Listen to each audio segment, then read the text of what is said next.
Hello, Guddu Gudiya. So today, bhai, we are going to study class 10 science physics, the very first and the longest chapter, light. Bhai, you must have studied this in teacher in school, but you must have not understood anything at all. Numericals, you must have not able to grasp at all. But you don't take tension because now the physics wala has arrived to teach you physics to Guddu Gudiya. Hi, what a thing. Look, my dear children, in this lecture, whatever I teach you, in your school exam, in your pre-board and in your board exam, not a single question will come from outside this lecture. I give you this guarantee, beta, that 100% of the paper will be made from here.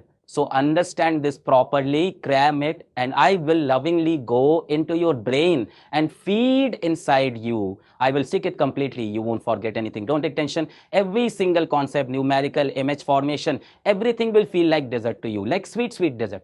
Just keep trust in me. Board the train and don't take tension. Yeah. Look, yaar, this time it's board year. And in board year, these neighbors around you, these uncles, aunties, maternal uncle, paternal uncle, all of them must be expecting this, and you won't bring 80%, you won't bring 90%. And they must have also saying that, oh, you will fail, oh, you will not get 90%. The whole world is waiting for you to lose. One thing right in your heart, and every single day look in the mirror and say to yourself that the real fun of winning comes only when the whole world is waiting for you to lose. The real fun of winning comes only when the whole world is waiting for you lose. So beta, keep that confidence in your mind and write it down in the comment section. I will win. Before starting the lecture with full confidence, write it down. I will win. I had failed in science in class 9th. And from there, I reached till here. So you can too. You just need confidence. I will win. Let's start by the very first thing. What all topics we will cover in this lecture. So in this lecture, we will study reflection, concave and convex mirror, their image formation, their numericals, everything. Then we will study concave and convex lens. Don't worry, everything will feel halwa. Then we will study refraction, refractive index and Snell's law. And along with that bit, I will make you solve many previous year questions that had come in the board. You will start doing it. Let's start. The very first topic is, bhai, what is reflection? What is reflection? The bouncing back of light when it hits a polished surface like mirror. What is it? Bouncing back of light. That means light will come, it will hit your belly and then bounces back. What will happen? Bouncing back. Like a polished surface. What is a polished surface? Or gallo is polished surface. Polished surface is also a mirror. So if light comes and hits a polished surface, shiny surface, light hits and then bounces back, we call that reflection. Very easy.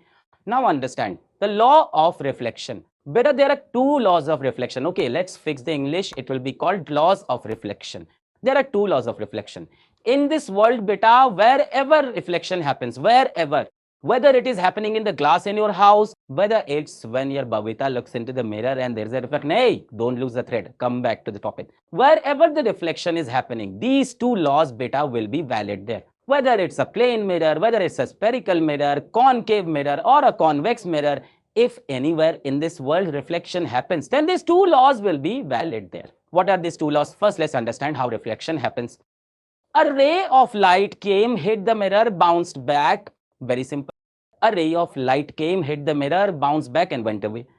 The incoming ray of light is there. We call it incident ray. What do we call? The incoming ray of light, it's called incident ray. And the ray that goes back after bouncing back, it's called reflected ray. Now listen one more thing. On the mirror, at the point where light comes and strikes, at that point, we draw a perpendicular to the mirror. What we draw? Perpendicular. From the mirror, perpendicular we draw. And this perpendicular we called normal. Okay, what is normal? Perpendicular to mirror, where? In this point where the ray hits. The incident ray and the normal ray, this angle is called angle of incidence. And the reflected ray and the normal, this angle is called the angle of reflection. Yes, I know to speak. This pronunciation isn't that bad, master. Now understand, The angle of incidence is always equal to the angle of reflection, always. It's always equal. The second law, the incident ray, the reflected ray and the normal all lie in the same plane, meaning this ray and this normal. These three are always in the same plane. Which plane? This plane. It's turned into a dance step. So what in this plane? In this plane, these three rays lie. Many kids think this plane that's coming out. Plane doesn't mean aeroplane. Plane means like the smart board. This is plane. So they lie inside the plane of the smart board. Incident ray, reflected ray and normal ray. And the angle of incidence equals to the angle of reflection. Wherever in the world reflection happens. Yeah, even when she is looking into the mirror, looking at the mirror, she might be imagining you. She might be thinking about, yeah, study. Look at your own face in the mirror and you will understand the truth. Back to reality. Spherical mirror. Spherical mirror is slightly curved mirror. Curvy. First, it's concave mirror. And the second is convex mirror. It's very confusing. How do you remember it? Look, there is something hidden in this name. Concave. Tell me the meaning of cave. Cave means gufa. Cave means gufa. And the bear lives in the cave. So, beta, look at this mirror. Is this cave on this side? Do you see the cave from inside? If light goes into the cave, and then after striking it comes back, that means this surface, when it's inside of the cave, if this is reflecting surface, the reflecting surface inside the cave, so gufa meaning cave, what's mirror is that? Concave mirror. Second thing, if from the opposite side of the cave, look, the cave is this way. If the opposite side of the light goes and strike and then came back, if the opposite side becomes the reflecting surface, then convex mirror. See, whether the light went and hit in the opposite side of the cave was here, the opposite side. If the opposite side of this cave is reflecting surface, then it's convex mirror. And the light went inside the cave. So, it's concave mirror. Will you remember it? Concave inside the cave, this cave. When we went inside the cave, it's concave. When it hits from the outside the cave, it's convex. All right, bhai, very good. We played gufa a lot. Now let's understand some terms. Actually, they don't ask in this exam, but still let's understand. Some terms are there. First is pole. Look, I have a mirror here. It's a convex mirror. The light is coming and hitting from outside the cave.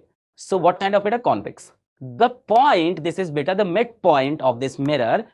This mirrors the midpoint. This midpoint we call as pole. The midpoint of this is called pole and we denote by capital P. Okay. Do you understand pole? What is it? Midpoint of the mirror. Second is the center of curvature. Look carefully at this mirror. Is this mirror a thin line like this? Yeah, looks like it. Looks like it's a thin line, right? No, beta. It's a whole thing like this, the whole surface. Now look carefully. This surface, could it have been cut out from sphere? Not a circle. From any sphere, a big sphere, and putting a knife in like this, cutting it out. This came out. So the sphere from which it was cut, see, this is a whole sphere, cut it and remove the mirror.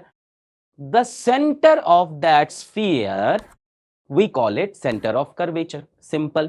The center of curvature is the center of the sphere from which the mirror was cut. Hard to write it all. Next is principal axis. What is principal axis? The straight line connecting the pole and the center of curvature, we call it principal axis, PA, right? One day you will also grow up, you will have PA, personal assistant. Next is radius of curvature. Beta, this sphere must be having some radius. The circle has radius. Even a sphere will have radius. That's we call radius of curvature. Meaning the distance of the pole up to C. By what is radius? The distance from the center all the way to the edge. So the distance from the pole to the center, we call it R, radius of curvature. Clear? Okay, let's move ahead. Next beta, we have to study principal focus and focal length. Very important. Very important. This is important. Remember, this is very important. Principal focus and focal length. Beta, whenever we talk about focus, then don't think about her. Pay attention to the studies. See, whenever focus is discussed, whether it's about lens or about mirror, always bring parallel rays. Why do you bring parallel? No, get parallel rays. So look, The concave mirror told me to tell me the focus. I bought a parallel ray and came. See this, coming. I bought parallel rays and came. And then concave mirror, after making them colliding both rays together and got them at one point, after colliding they reflect, and the mirror told both rays go there and meet. Where did they meet? Where did both of them meet? That's what we call focus. That if parallel rays came, hit the concave mirror, and after colliding they met, the point where they meet is called focus. And coincidence is, where is this point? It is on the principal axis. See, this is principal axis, principal, on the top of this, focus. Clear? Let's understand the convex mirror. In a convex mirror, if you want to know the focus, then what you have to do? What you have to bring? Parallel ray. What parallel rays? So I brought parallel rays and came. I brought a parallel ray and came. This convex mirror is very naughty. It just chased the ray away, chased them away like this. What does the convex mirror do with the ray? The ray came, now go away. That's the ray came, like you school where the teacher is there and separates two friends. You're always too talkative. You two are very talkative. You go sit in the back of the class. Rohit, you come front. Same here. It couldn't see their friendship. Two parallel rays were coming together with so much love and affection, and this naughty mirror just made them boom, diverged them, sent them away. So what did it do? It made the rays collide and send you go upward, you go outward like this. Now where will these two rays meet? Nowhere. Never they will meet. Never they will meet again. But in dreams they can, like you meet someone in your dreams. Yes, just like that. So in reality these two will never meet. But if I extend them in backward, then they will meet at one point. They didn't actually meet. We just imagine that by doing they meet at one point, and that point becomes its focus. Whose? Convex mirrors. So did you understood convex? The ray of light came, it pushed them away. It doesn't like love and affection. As soon as they went far away, now I asked, where will you meet? They said, we will meet nowhere. We will meet nowhere. It said, sapne mein milti hai. वो कुड़ी मेरे सपने में मिलती है. They met. Focus. Okay. You understood focus? In this case of concave, the rays of light actually come, they collide, they actually meet. In case of convex, they collide, they move apart, and feels like maybe they will meet somewhere. Now these mirrors have been given special name. You yourself pause the video and tell me in the comments which of these two mirrors is converging the light and which one is diverging it. You will pause and write in the comments. No cheating. Okay, done. Concave mirror. I think this one takes the rays of light and brings them together, converges them. That's why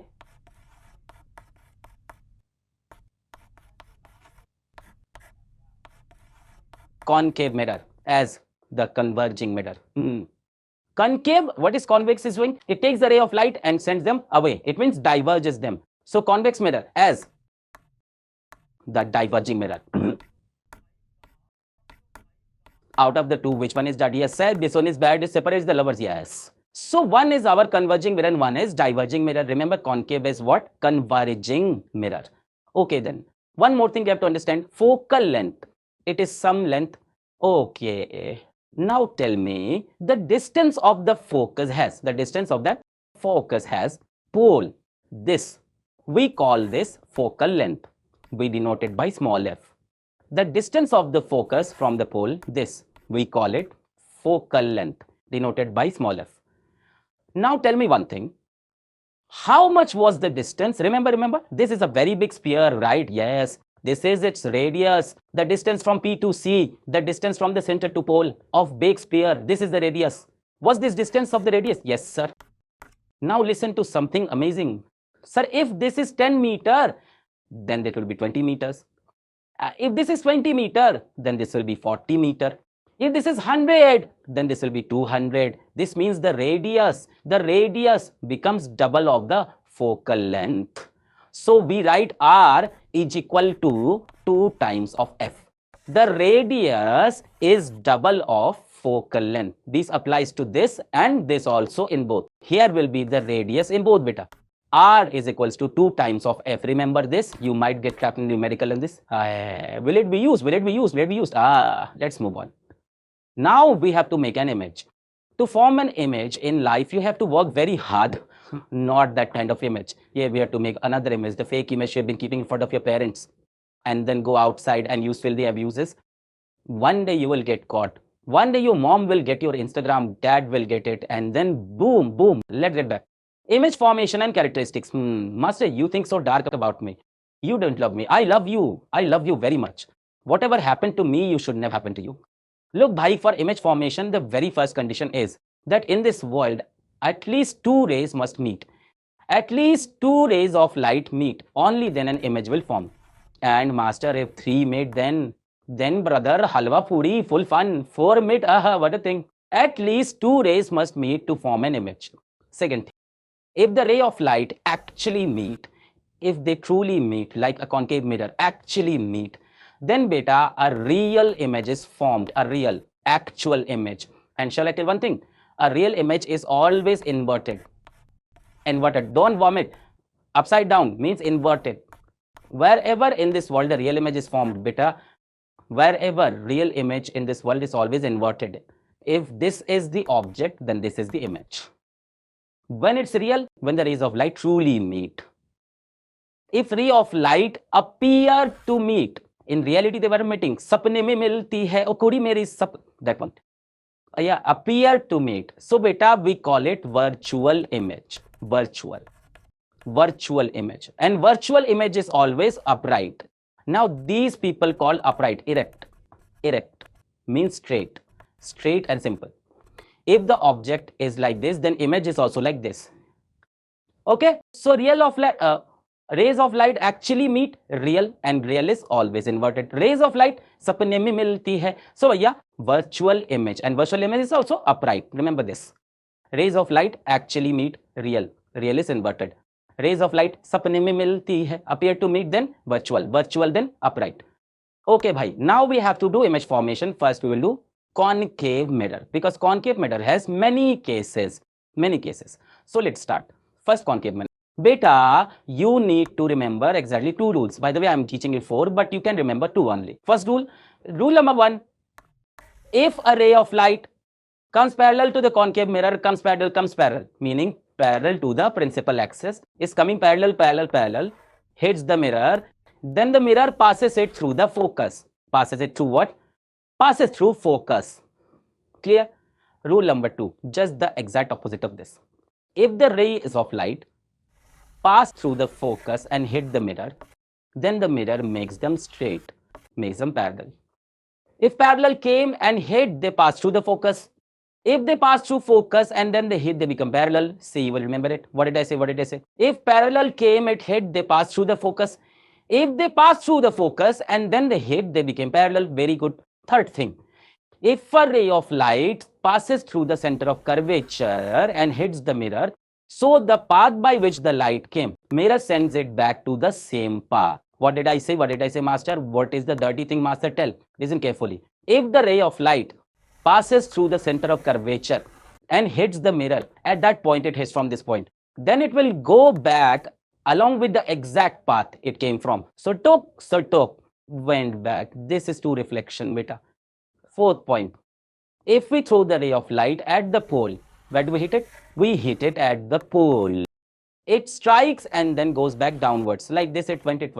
And this angle and this angle will be equal. If this is x, then this will be also x. Very simple, this one, right? We also use it. It's super easy. A ray of light came, hit the pole, and then reflected down. Now from principal axis, how much ever this is angle, this is also the same angle. Angles of incidence equal to angle of reflection. Four rules in this world. Which ones? First is the ray of light comes, hits and passes through the focus. Second, ray of light passes through focus, after hitting it goes parallel. Third, if it passes through C, then returns the same way it came, Fourth, if you hit it at the pole put, then pole it comes put, and these two angles will be equal. Okay, bhai, now let's start the game. Now the game is, we have to draw images for different objects positions. You must be getting nervous. Don't get nervous. Take out your notebook, take out your pen, pencil also you can take out. If possible, take out your scale.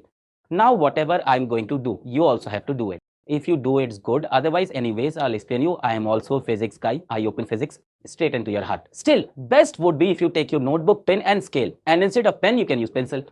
What you have to do, make a mirror.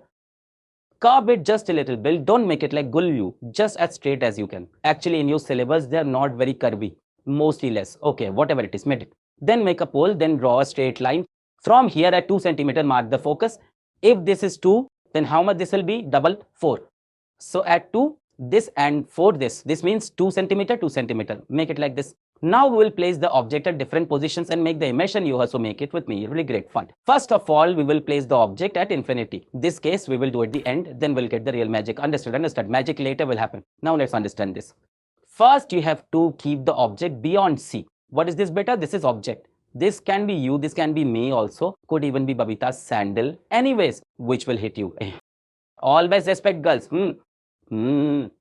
Yes, bye. So object beyond C. What did we do? You drew a pole, mark 2 centimeter here, 2 centimeter here. Okay, place the object here. Beta, this is the skull of the object, this is the tail. Skull of the object, this is the tail. Now let's do one thing. We will make the image of the skull. Now from the skull, how many rays will we need? At least 2 rays. So the very first ray, I bring the parallel ray coming, tell, where it will go, where it will go. If a parallel ray comes, it passes through the focus. Okay, bhai, it's okay, pass through the focus. Now I need the second ray. Which is the second rule? Which is the second rule? If it comes parallel, then it passes through the focus. If it passes through focus, then after fighting, it will become parallel. Yes. Now, where did these 2 rays meet? They met it. Where did they meet? Here. Where did they meet? Here. Say it. Came. Yes, master, came here. Look carefully. Look carefully. What did we do? One ray came parallel. After reflecting, it passed through the focus. The second ray, what did I say? I let it pass through the focus.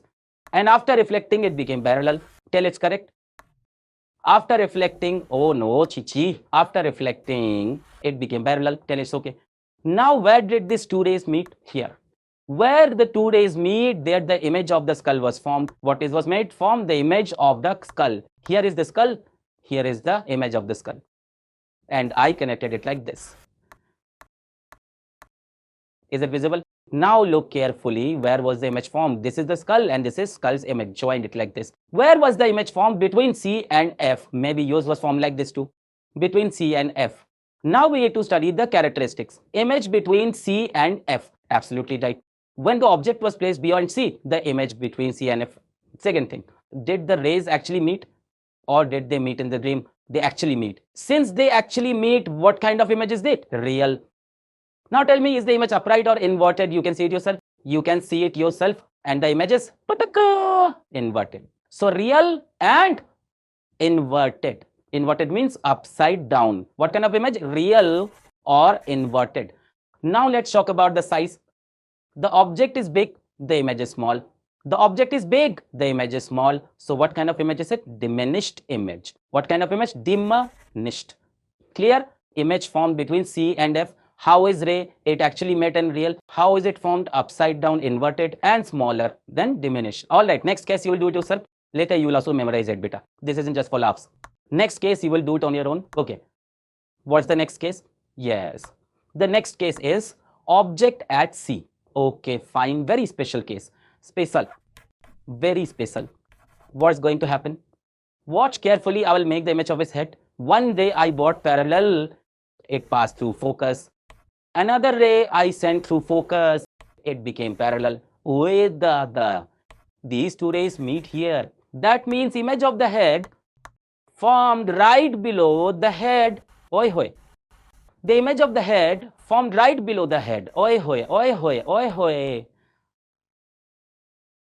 Object at C, image also at C. Image at C. Very special case. Where the object was placed just below the inverted image formed. What kind of image is it? The rays of light actually met. So real image. Upside down. So inverted image. And the really good thing is it comes out the same side. You will measure it yourself in the scale if you have drawn it properly. I have sketched like this, but you draw on scale. This and this sizes will come equal. What kind? Same size. Real, inverted, same size. Special case. Object at C. Image at C, real, inverted, same size. Next, beta, object between C and F. I move the object between C and F. See, the object is increasing. Where was the object from the first time? Look carefully, look carefully. Far from C. Beyond C. Then where it come? Then where did it come? Then it came to C. Then where did it come? It became between C and F. Okay, bhai, let's make the skull's image. From here, I will make one ray parallel. It passed through the focus and went it like this.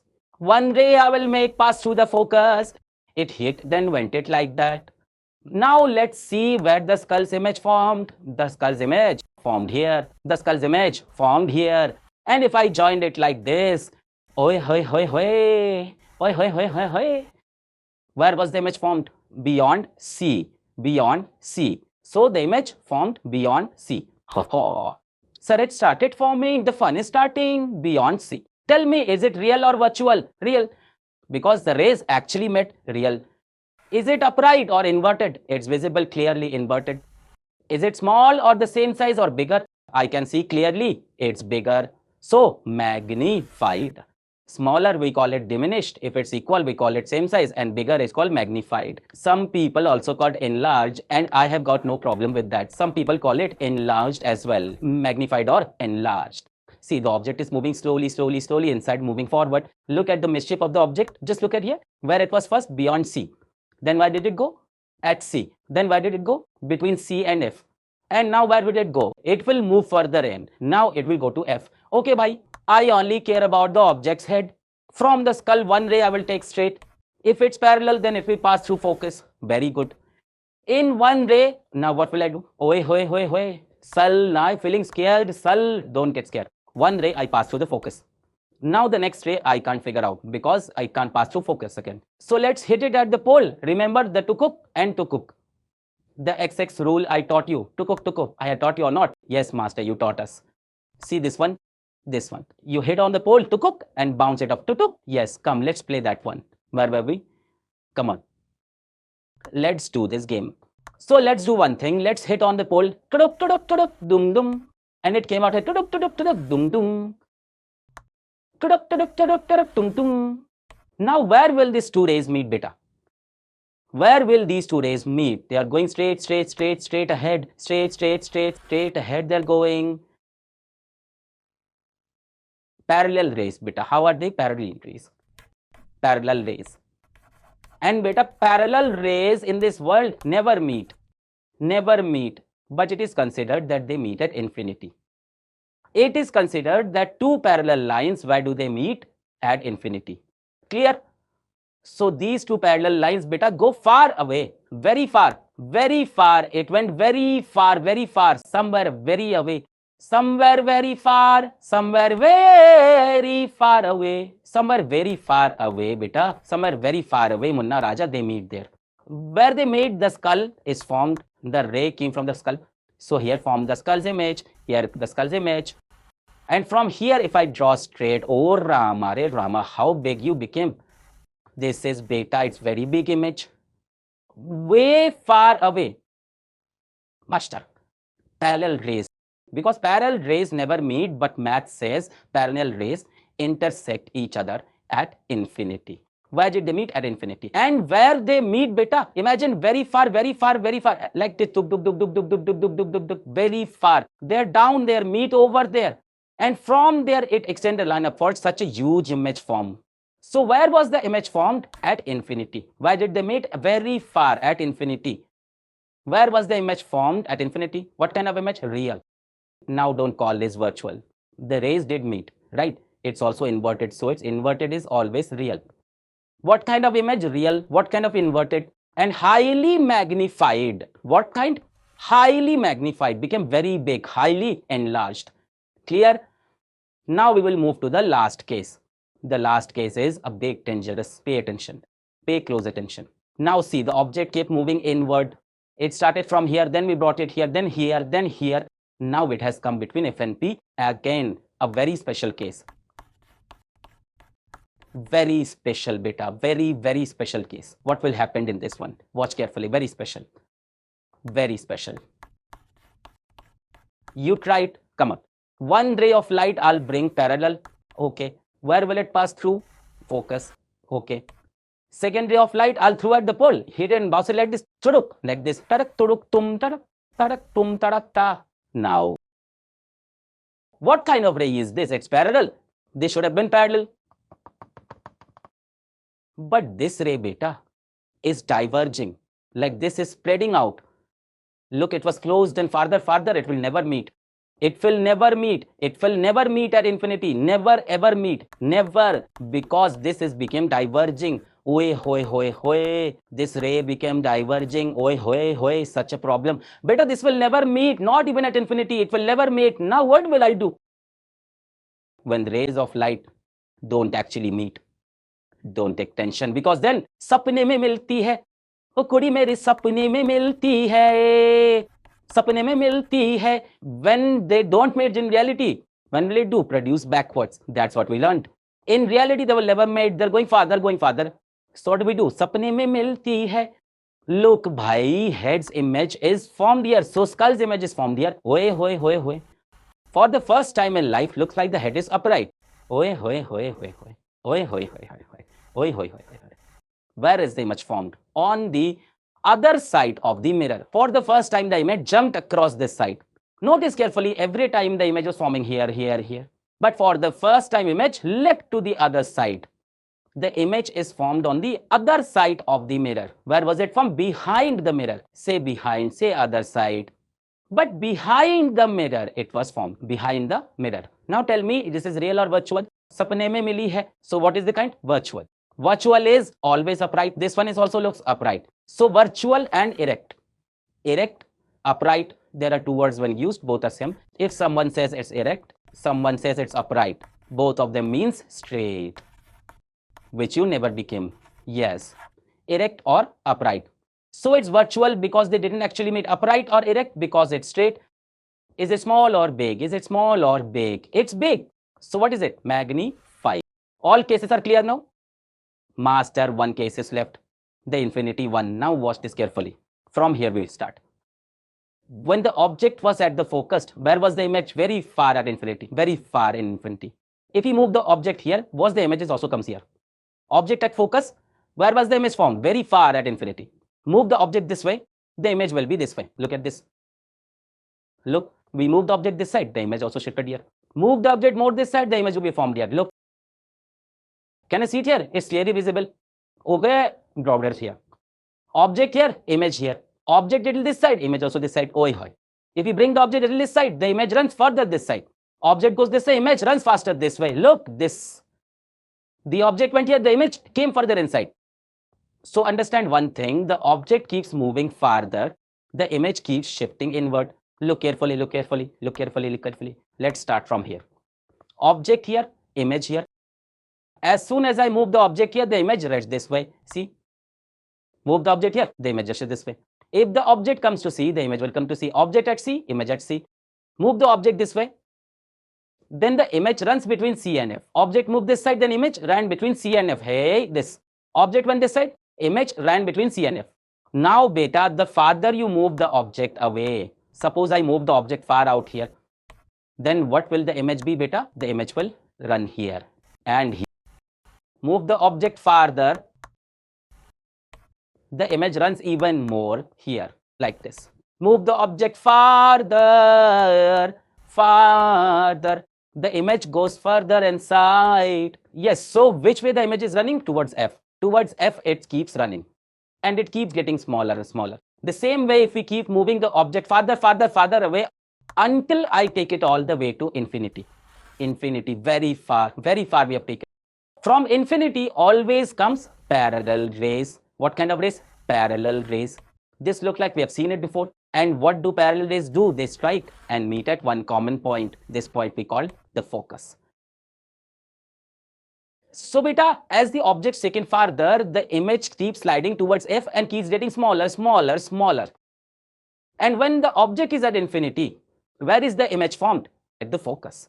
What kind of image is it? Real image. Where was the image formed? At focus. What kind of image? It's real. A real image is always what kind? Inverted. But this doesn't look like inverted. This is point. Both collided. This is just a point, sir. See, just before this, what would have been the image? Just before this have been smaller, much smaller. What is the image? Real image. Look, as the object goes farther, the image keeps shrinking towards F. Object went farther, image shrank towards F. Object went farther, image shrank more towards F. Object went even farther, image got even smaller. But inverted, inverted, inverted. So in the end, the image that forms, it's very tiny, inverted one, very tiny. So what is it, beta? Highly diminished, shrinking, shrinking until it becomes highly diminished. Many times this is also called point-sized. What kind? point sized. Object at infinity, image at focus. Now quickly go over the whole story with me. First, object at infinity. Where is the image formed? At the focus. What kind? Real, inverted, highly diminished, tiny little one. Now we bring the object a little this side from infinity. The image will come a little this side from focus and become bigger. Watch carefully. We got the object beyond C. Where did the image from the focus? Between C and F. And what kind it is? Real, inverted, diminished. Now see, if we bring the object a little this way, the image runs a little bit further, a little bit bigger. Look here. Object at C. The image shifted from here and even here. Where it was formed? At C. Real, inverted, same size.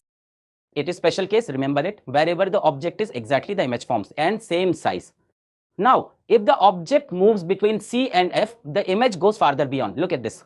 Object between C and F, image beyond C, real, inverted, magnified. Now, if we move the object even this way, the image goes further out that way, even bigger. Next case, look, the object came from here to here. At focus, image went farther away. Where? Very far. At infinity, real, inverted, highly magnified. Now, if I bring the object here, where will the image go? It has already reached infinity. And now if I place the object between F and P, then what does the image jump to? Behind the mirror. And for the very first time, an upright image is formed. Till now, it was real inverted. But the first time, a straight, erect image is formed. And what kind of image? Magnified. Did you understand the whole story? Did you understand the whole story? I'll summarize the whole story for you once more properly. When the object is at infinite, image at focus, real, inverted, highly diminished. Bring the object little this side from here, image comes a little this way from focus, real, inverted, diminished. Bring the object further to C, image also at C, real, inverted, same size. Remember it, special case. Bring the object directly here, image goes beyond, real, inverted, magnified, it became bigger. Bring the object even closer, image runs off to infinity, real, inverted, highly magnified, and finally brings the object here. Then we have reached till infinity. Now the image jumps this side, and for the very first time, what kind of image is formed? The straight image is formed. To remember the whole story, I give you a brilliant concept whose name is Alakh Sir Concept. Ask, the spelling of the concept is wrong. No problem. Listen carefully. Object at infinity. Where will the image form? At the focus. Real, inverted, highly diminished. Absolutely point size, tiny. Bring the object beyond C. From infinity, where did I bring it? Beyond C. Where is the image go? From F towards this side, between C and F, like this. Real, inverted, still diminished. Bring the object at C. When the object is at C, the image will also run here. Where did the image form? At C. Special case, real, inverted, same size. Bring the object a little further. Between C and F, the image runs further out and becomes much bigger. How? Beyond C, real, inverted, magnified. Now we take the object to F. Object went to F. The image will run very far by running away. Where did it form? At infinity. Real, inverted, highly magnified. So beta, look carefully. At infinity, the image was formed here. Beyond C, the image was formed here. At C, the image was formed here. After C, the image went farther away, and at F, it ran off to infinity. This means if I look closely, the image is real and inverted and keeps getting bigger and bigger. Keeps getting bigger and bigger. Except for this case, when I bring the object here, special case, where between F and P, then the image jumps across to the other side. And how does it become? Upright and magnified. Special case.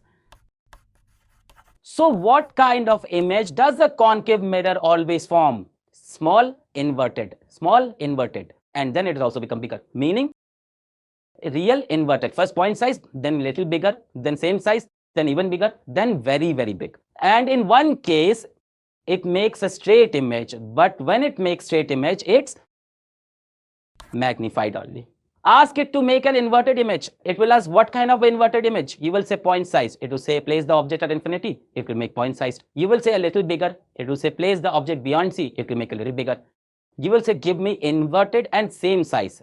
It will say put the object at C, the image at C. You will say inverted and little bigger. It will say object between C and F, image beyond C, inverted and bigger. You will say a very large image. It will say put the object at F. The image will form where infinity, highly magnified. So it's too much fun. But now beta, you have to memorize all these cases. Yes, you have to learn it, and beta, you really have to memorize it. Otherwise, this lecture won't move ahead. So pause the video right now and memorize this. 1, 2, 3. Write in the comment, I memorized it. The one you have a crush on. I swear, if you don't memorize it from here, then they will never talk to you in their whole life. And this is a curse straight from the master's heart.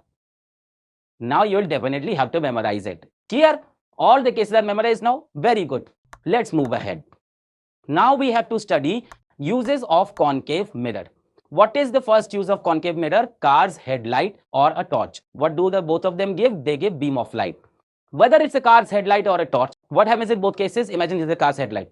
If you have a peek inside the headlight, really look inside, you will see a bulb, and behind the bulb you will find a concave mirror. If you look inside the car's headlight, inside you will see this kind of a concave mirror. If you look inside, then you will see this kind of a concave mirror, and in front of it there's a bulb placed. This bulb is deliberately placed at the focus. From here, rays of light go out from the focus, hit the mirror, and then what happens? Parallel. And what comes out? A straight beam of light. Same case happens with the torch. This is a torch. If you ever look carefully inside a torch, what will you see inside the torch? First, you will see the bulb, and behind it, a concave mirror. The bulb is deliberately placed at the focus of the concave mirror. Rays of light come up from here this way, and from here out parallel this way. So what is this case? Here, a concave mirror is placed. Bulb is kept on focus. Rays came out of bulb, and after it, fighting become parallel. So what is this case? Object at F case, whether it's car headlight or a torch. The second use of concave mirror, dentists use it. What do? They want to see your teeth. Now tell me one thing. Will dentists want to see your teeth straight or inverted? So straight. Why inverted? Will they want to see them small or big? If small was enough, they got to sin with their eyes. They wanted to see it enlarged. They wanted to magnify it. So whatever chocolate got stuck inside your teeth, whatever germs and cavities, so they can see. So they need big and upright image. Big and straight, big and straight. Shaving mirror. Do you shave? Not yet, sir. No beard comes. A little bit patchy. Yes. So when you're shaving, what you want to see in the middle? You want to see your beard.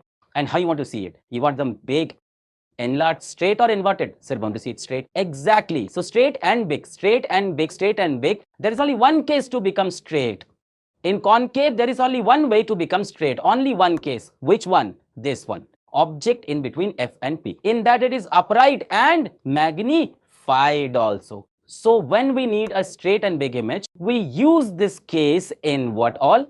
We use it in two places. Where? Dentists use the same case. Dentists use the same and shaving mirror. What do? We place the object between F and P. That is, place your teeth between F and P of the mirror. What kind of images form? Straight and big. Here, what do we keep? Our face between F and P. This is mirror. Here is the mirror. It's P here, and somewhere far behind would be F. This is the mirror, and this is not the real mirror. This is imagine it. So this is mirror. This is its P, and we have F in somewhere behind. So where's our face? Between F and P. So on the other side, behind the mirror, what kind of image do we see? Straight and big. So which case is this, beta? Object between F and P. Object between F and P. Case clear?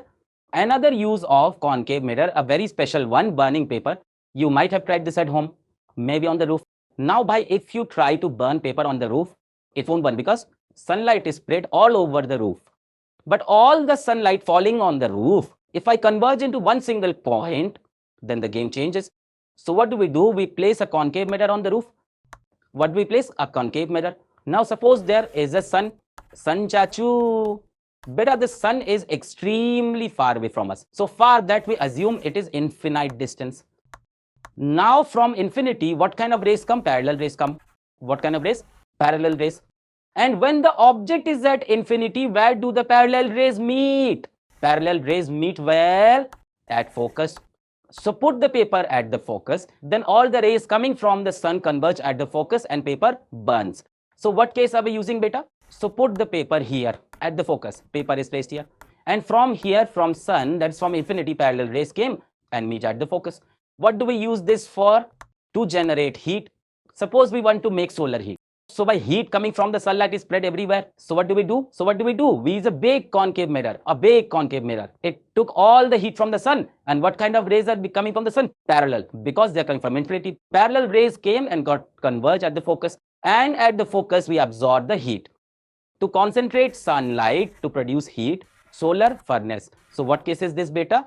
Object at infinity. Where is the sun? At infinity. And whatever thing you want to burn heat up, where do you place it? Place at the focus. Clear? Very good. Now let's do some questions. By now you should have remembered everything. Bhai, I had sworn you.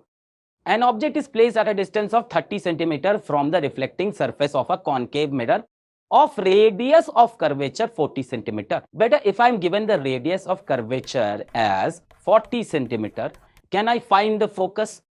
Was I taught a formula? R is equal to 2f. If I put the value of R as 40, then 40 equals to 2f.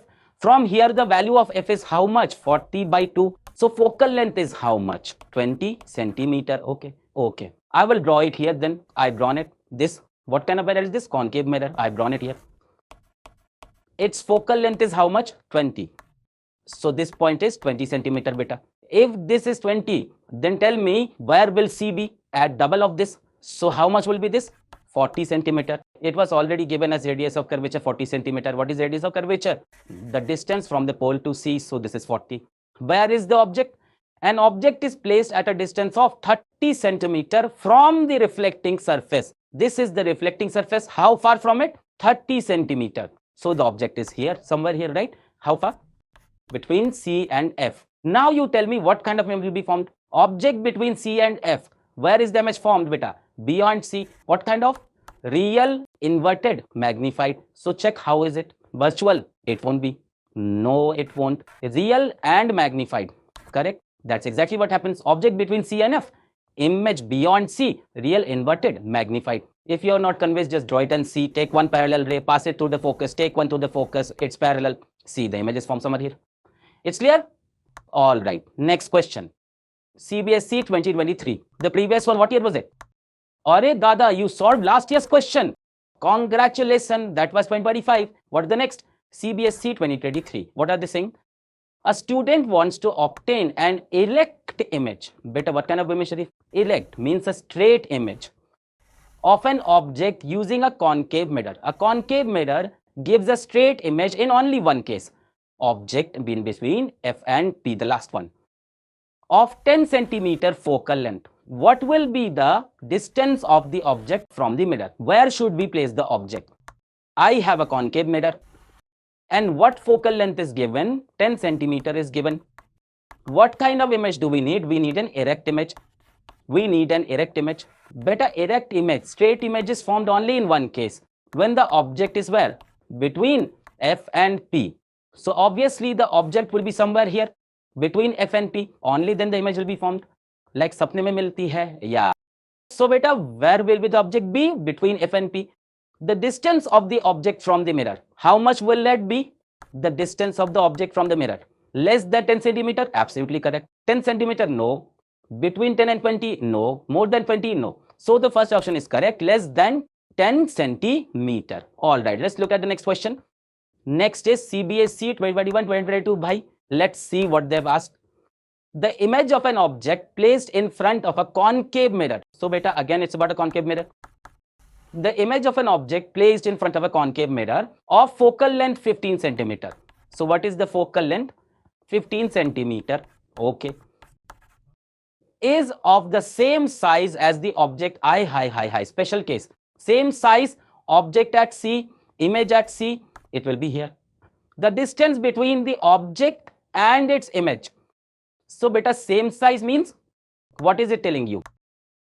Same size as the object, right? The image of an object of the same size as the object. That means wherever we keep the object, the image will be formed just below that. Now what is the question? The distance between the object and the image. This object, this image is, beta, what is the distance between these two? 0. They are the same place. So the correct option is G. There is no distance. Where is the object? There is the image. Next. Now let's see. CBSE 2024, a slightly good question. What is it? Three concave mirror are given to me. A, B, C. A's focal length is 20, its 15, its focal length is 30. Different focal lengths. The object's distances are different too, placed at 45, placed at 30, placed at 20. Come, let's observe this one. First case, focal length is 20. Where is the object placed? At 45. Beta, if the focal length is 20, then C, how much will it be? It will be 40. That means the object is beyond C. Where is the object? Beyond C, right or not? The focal length is 20. So what will be the CB? Focal length 20. So what will be the CB? This is C will be 40. This C will be 30. What will this C? 60. Yes or no? Can you say that? What is C? It's the double of the focal length distance. So where will this be? 60. That means radius of curvature. If F is at 20, then C at 40. If F is 15, then C is at 30. Okay, look at the first one. What is the object distance? 45. So the object is beyond C. In the second one, look, the object is placed at C. Focus length is 15. So C is at 30. So where is the object? Object at C's case. Look at the third. Look where is the object is placed. Even less than 30. The focal length is 30. Placed less than 30. That means the object is where? Between F and P. This special case, when the image jumps over to the other side. Focal length is 30. The object distance is 20. Look at this. This. Focal length is 30. Object's distance is 20. So in this case, where is the object? Between F and P's case. Now the question. In which of the above cases does the mirror will form a diminished image of the object? In which case the diminished image will be formed? Okay. Object beyond C. Where is the image will be formed? Where will the image formed? Between C and F. Real, inverted and diminished. This will be the answer. So which case is this? Which case is this? Case A. Right? Object is beyond C. Where is the image formed? Between C and F. Yes or no? When an object is beyond C, then the image will be between C and F. And what kind of is? Real, inverted, diminished. Second, list two properties of image formed in case 2. Here is case 2. Tell me the two properties of it. Case 2, object at C. So beta, where will the image be formed? Image at C. You have to tell the two properties. First, what kind of image will it be? Real. Second, what will it be like? Inverted. Third, how it will be? Same size. See, I've got only 4 properties. Even the position is given. Next, what is the nature and size of the image formed by mirror C? Now they are asking about mirror C, which has an image. Which case is this? Object between F and P. Where does the image is formed? Behind the mirror. Behind the mirror. And what are they asking about this image? What is the nature and size? Beta, behind the mirror, sapne mein milti hai aur kudi mere sapne mein. So what is this? Virtual image. And how is this? Upright image, erect. And how is it? Big. Magnified. A concave mirror makes an upright image in only one case, between F and P. And when it makes an upright image, it always makes it bigger. Draw a ray diagram to justify your answer. Come, let's make a ray diagram. Here is a concave mirror. This is the principal axis. This is the pole. This is the focal length. How much the focal length did they say? 30. So this is 30 centimeter. The object is placed somewhere here at this distance at 20 centimeter. We have to make a ray diagram. What will happen here? Focus will happen. Ray of light came. And where did it go? Sorry. Yes. Ray of light came parallel. Where it's passed through? We have passed it through focus. And another ray of light went like this and went like this. Both the rays behind and they meet at the back and form the image. Tell me, you'll able to draw it? It's clear? They asked you image formation. Can you do it? Here is the concave mirror.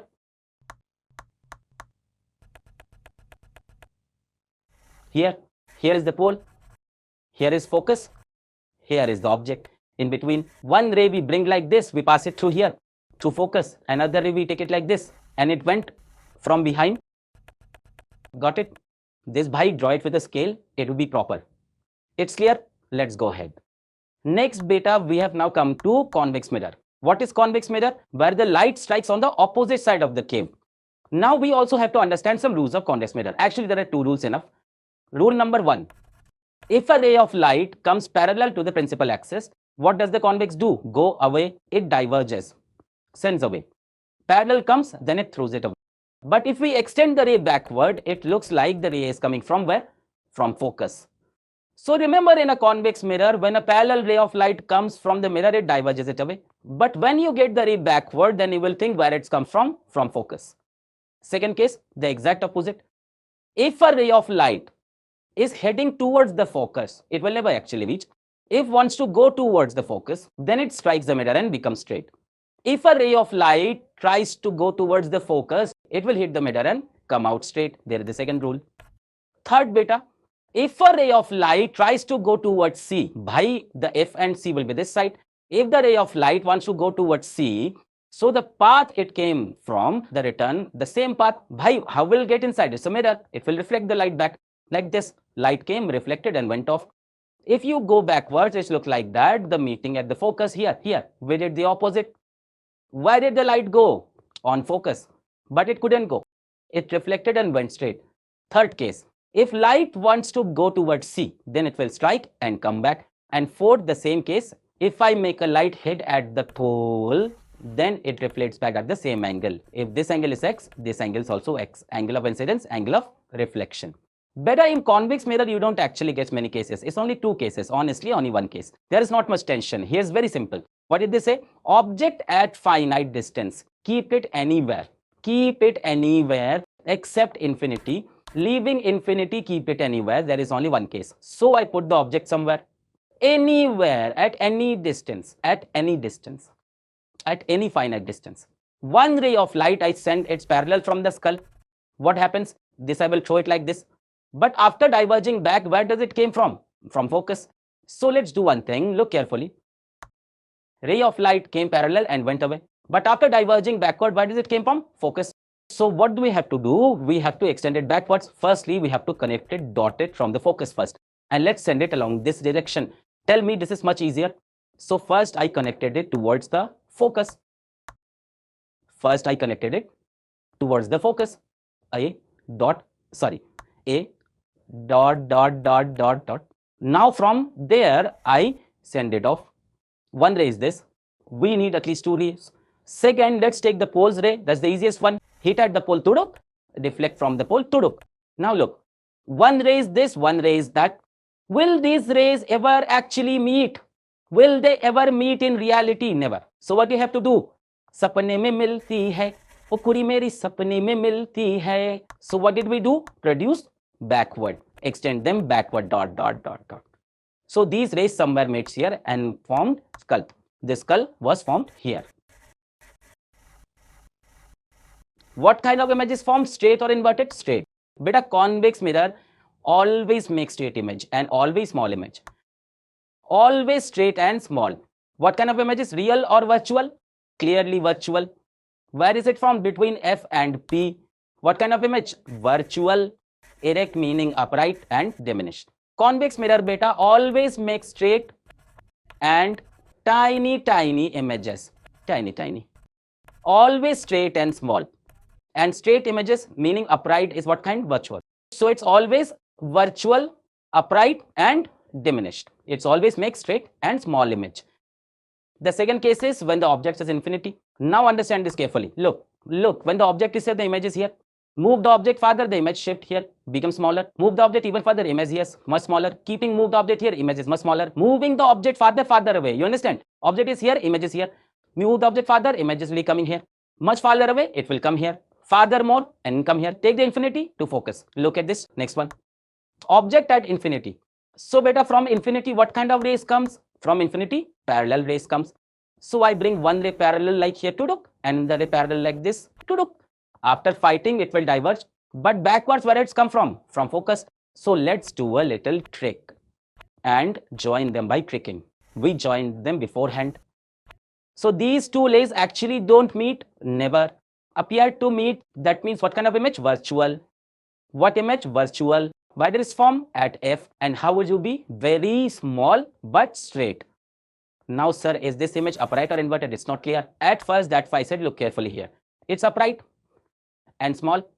Move the object a little farther, the image shifts here. Upright and small. Move it still farther, the image will be here, upright and small.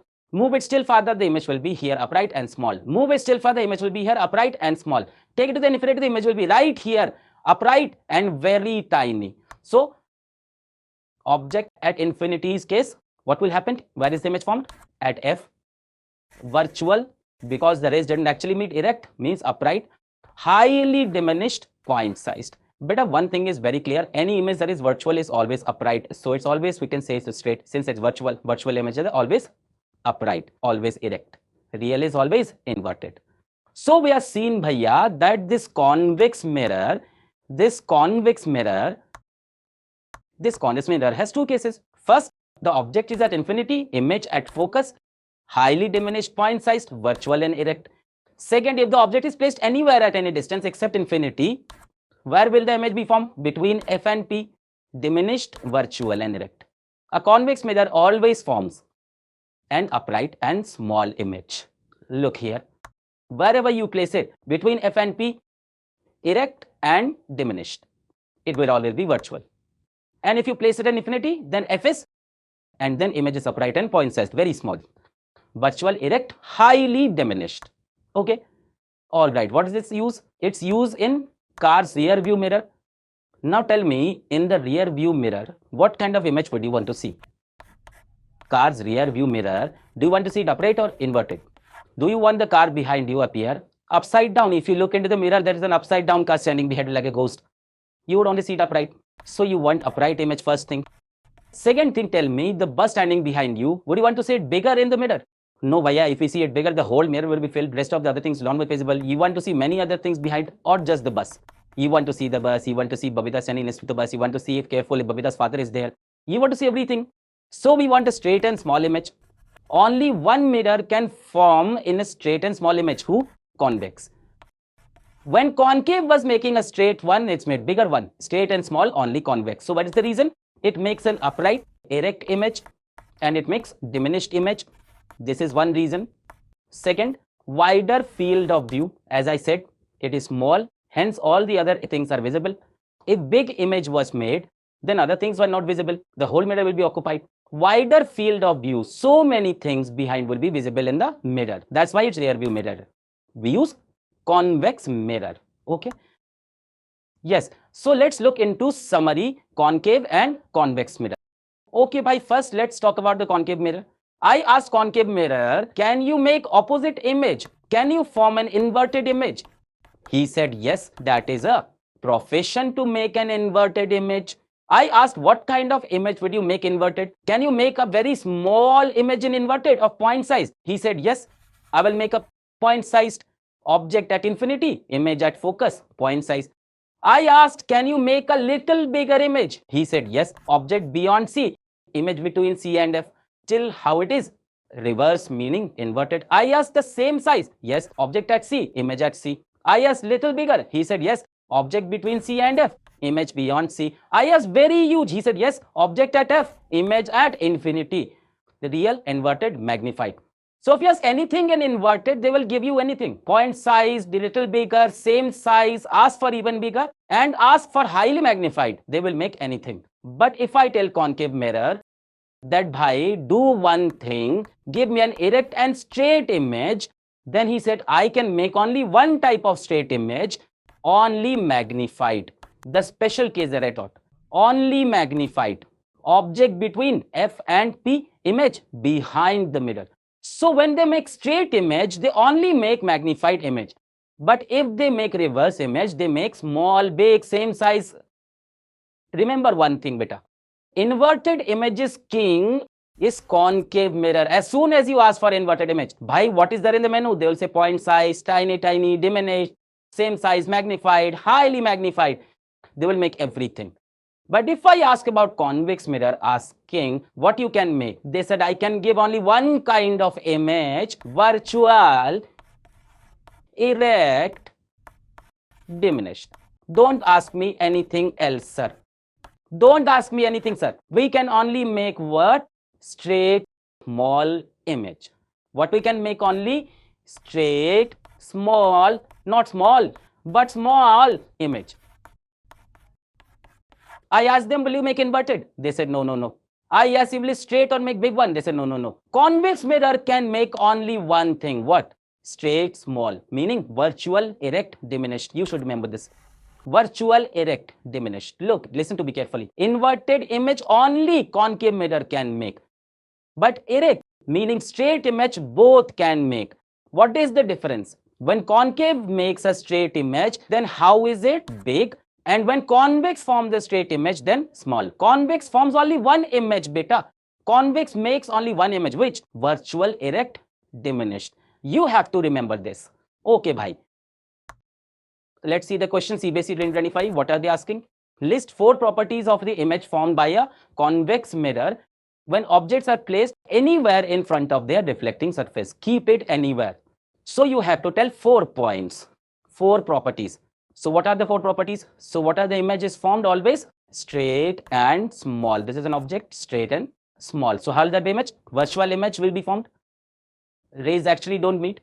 Upright or erect image will be formed. A straight image will be formed. A diminished image will be formed. And where it is made? On other side of mirror with respect to object. So the objects respect other side of the mirror. And where it is made? Between F and P. Between F and P, other side of the mirror. And where it is formed? Right here. And where it is made? Between F and P. Clear? Let's go. Let's come to some rules and regulations. We'll call this sign convention. Sign convention is very important to solve numericals. What is sign convention? Is very easy, like it is a simple thing. First thing, all distance you will be measuring with a pole. Rule number 1. You will measure all the distance with a pole. Whichever distance is given, where will you measure? From the pole you will measure. All distance are measured from pole. First thing. Second thing, from the pole, if you go towards positive x-axis, then things will be positive. If you go to negative x-axis, then will be the negative. Look, bhai, if this is origin, then we say what is this side? Positive. And what is this side? Negative. So from where will the distance be measured? From the pole. If you come towards this side of the pole, then negative. If you go that side, then positive. Very simple.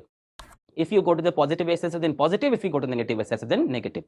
Third thing, this is your principal axis, the line called PA, principal axis. The top height of the principal axis is positive. The bottom height is negative. 3 things are here. All distances are measured from pole. All the distances are measured from pole. If you measure towards this side of the pole, then positive. If you measure towards this side, then negative. Second thing, if there is something above the principal axis, then positive. If something is below, then negative. It's simple, very easy. Okay. Now we have to study mirror formula. Now numericals are also there. What is mirror formula? Suppose there I have an object. Okay. So the distance from the pole to the object, this is called U. What is U, beta? The distance of an object. And the distance from the pole to the image, distance from pole to an image is called B. What is B? Distance of an image. Where did we measure it from? From the pole. Object distance is U, image distance V. And what is the focal length? Distance from pole to the focus. This is called F.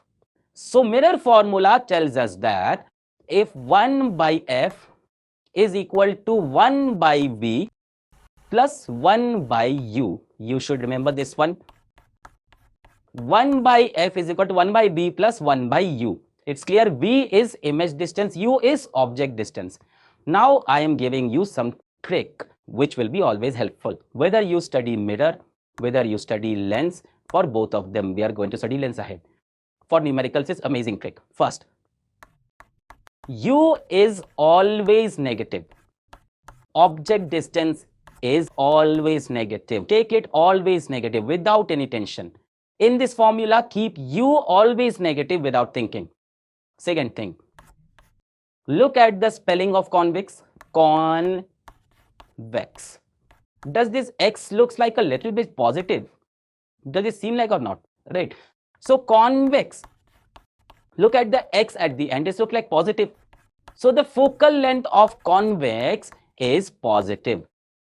Whether it is convex mirror or convex lens. This I am telling you, you can add it in the lens as well as in the mirror. U is always negative. And focal length of convex is always positive and concave, hope you understood, negative. What is the focal length? Always keep in formula for convex, positive. And if they say concave, do the opposite of that. What is the focal length? Negative. Remember it by x, focal length positive. 1 by f is equal to 1 by v plus 1 by u. Come, let's do the numerical. Okay, CBSE 2025 numerical. What does it say? An object is placed at a distance of 10 centimeter in front of a concave mirror of focal length 15 centimeter. Use mirror formula to determine the position of the image formed in the mirror. We have to use mirror formula. What is the mirror formula? 1 by f is equals to 1 by v plus 1 by u. So we need f and u. We have to keep f and u, remove v.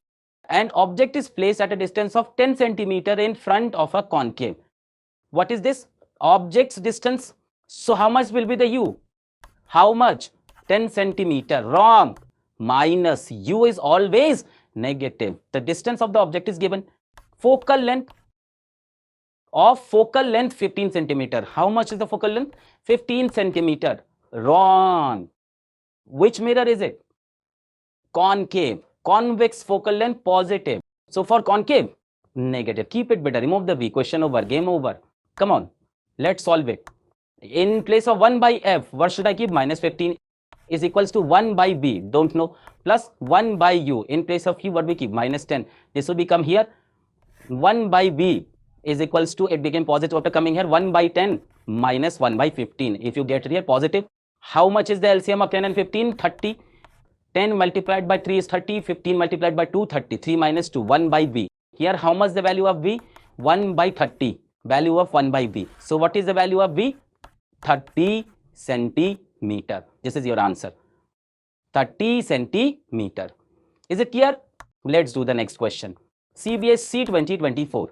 An object is placed at a distance of 18 centimeter from the pole of a concave mirror of focal length 12 centimeter. As soon as I saw that it is saying concave mirror, after listening to the concave mirror, what happened to the focal length? Negative. Of focal length minus 12 is written. Find the position of the image formed. Position of the image, they're asking us about V. Is U given? Look, an object is placed at a distance of 18 centimeter from the pole of U is given. How much is it? 18 centimeter. No, bhaiya. Minus 18. U is always negative. Better it's simple. We put the formula. 1 by F is equals to 1 by B plus 1 by U. We'll do it. Comment and tell me the answer. It's simple formula based. Everyone will comment and tell me the answer. It's very simple. Formula based. Okay, bhai. Next CBSE 2025. An object is placed at a distance of 30 centimeter from the pole of a concave mirror. If its real and inverted image is formed at 60 centimeter in front of the mirror, the focal length of the mirror is, now look, they have asked you for F. This is a little tough question. We had to think in this, a little tough question. First thing, an object is placed at a distance of 30 centimeter from the pole of a concave mirror. So beta, U is clear to me. How much is it? 30 centimeter. 30 or minus 30? It is obvious, minus 30, because U is always negative. An object is placed at a distance of 30 centimeter from the pole of a concave mirror.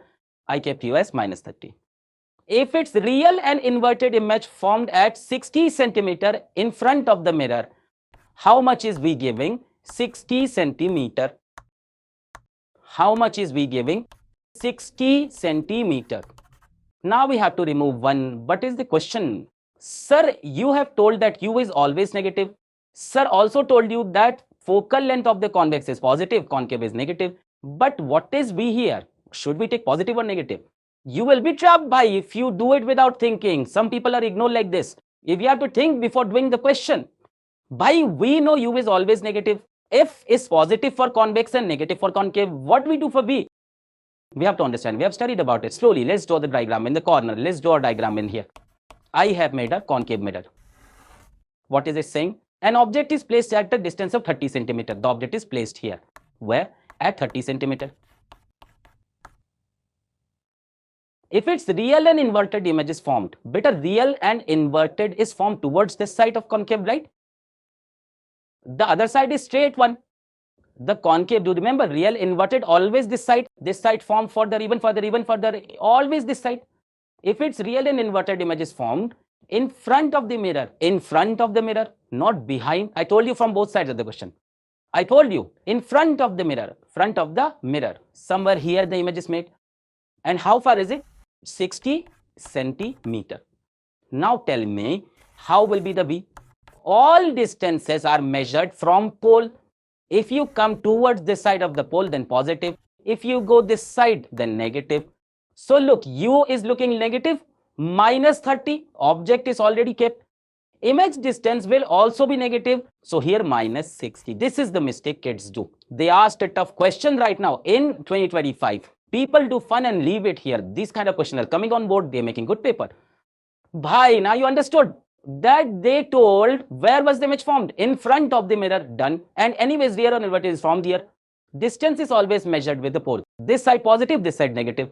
Object distance is visible as negative. Image distance is also visible as negative. That's better. We have to find F. Formula will be here. 1 by F is equals to 1 by V plus 1 by U. In this place of V, we have to keep minus 60. In place of U, we have to keep minus 30. According to LCM is 60. Here, what will be there? Minus 1. Here, what will it be? Minus 2. 32 is a 60. How much will it be? Minus 30 by 60. How much is it? Minus 1 by 20. Whose value is this? 1 by F. How much will F be, beta? 20. How much will F be? Minus 20 centimeter. What kind of mirror is it? Concave. The focal length of concave is negative. Is it right? Minus 20 centimeter. By the way, even this could have been done, but we did the calculation. It's clear? It's fun, bhai. It's fun. I got it, sir. Dinka chika. What a fun, sir. Take this question and throw it on the students of your class and see his condition. He will keep it in positive and solve it here. It's a game, beta. It's a game. It's a game. Understand one more thing with me. Write it down. Write it somewhere that image was found on the screen. If you ever written that image found on the screen, then beta on screen you can find only real image. Image is at screen. Then understand what kind of image is that? Real and inverted. In which case it's possible? Who makes the real image? Inverted image. Who? Only concave mirror. So if ever given in question, suppose I remove this. If it's a real image, I remove everything. Tell if its image formed on a screen at 60 centimeter from mirror. In front, when front, remove everything. Think, imagine I remove everything and write if the image is formed on a screen at 60 centimeter. Screen meaning what kind of an image? Real means inverted. That means only here. Virtual image is never formed on screen. Clear? Let's go. CBSE 2024. There is one more question. What is it? Complete the following diagram to show the formation of image. Which mirror is visible? Convex mirror visible. What kind of images make? Straight and small. Every time. Straight and small. Complete the ray diagram. One ray came. Where it's going? Towards C. It's just came and went back. Is the rule of C. As it comes, it goes. One ray came parallel. What will it do? Diverge. From behind, where will it coming from? From focus. So, isn't it? One ray came parallel. What will happen? Zoom, divert. From behind, where it coming from? Focus. So before head only, I will join it from focus and then I will diverge it like this. Both rays met here. So here is an image. Image will be formed at this place of the skull. Image is formed. And what kind of image is this? Straight and small. Clear? Mention the nature, position and size of the image formed. Will you be able to do it? Mention the nature. What is the nature of this beta? Erect. What else happened? Virtual. Tell me what is the size? Diminished. Straight, virtual, diminished. What else? Positions. What is the position between F and P? What is next? State the sign of the image distance in this case using the sign. Good question. They've asked. Now they are asking state the sign of the image distance. Beta, where do we get the distance of an image? From the pole. All distance measured from the pole. So from the pole, this image distance is towards this side. What will be the distance? Beta, positive. This is the image distance. Will it be from this side? And from pole to this side, it will be negative. From pole to positive. So how is the image distance? Beta, positive. Clear? Next. Next, we have to understand one thing, magnification. Now, what is magnification? You see, in this case of a mirror, sometimes it becomes small, sometimes it becomes big, sometimes it's same size. So I'm saying that if the image is getting magnified, sometimes small, sometimes big, that's why we have to study magnification. It's very easy. You have to remember one single formula of magnification. By the way, there are two. You have to remember both. Beta, look at the first formula. Magnification is equals to height of image upon height of object. Okay, magnification first formula, height of image upon height of object. There is one more formula of magnification.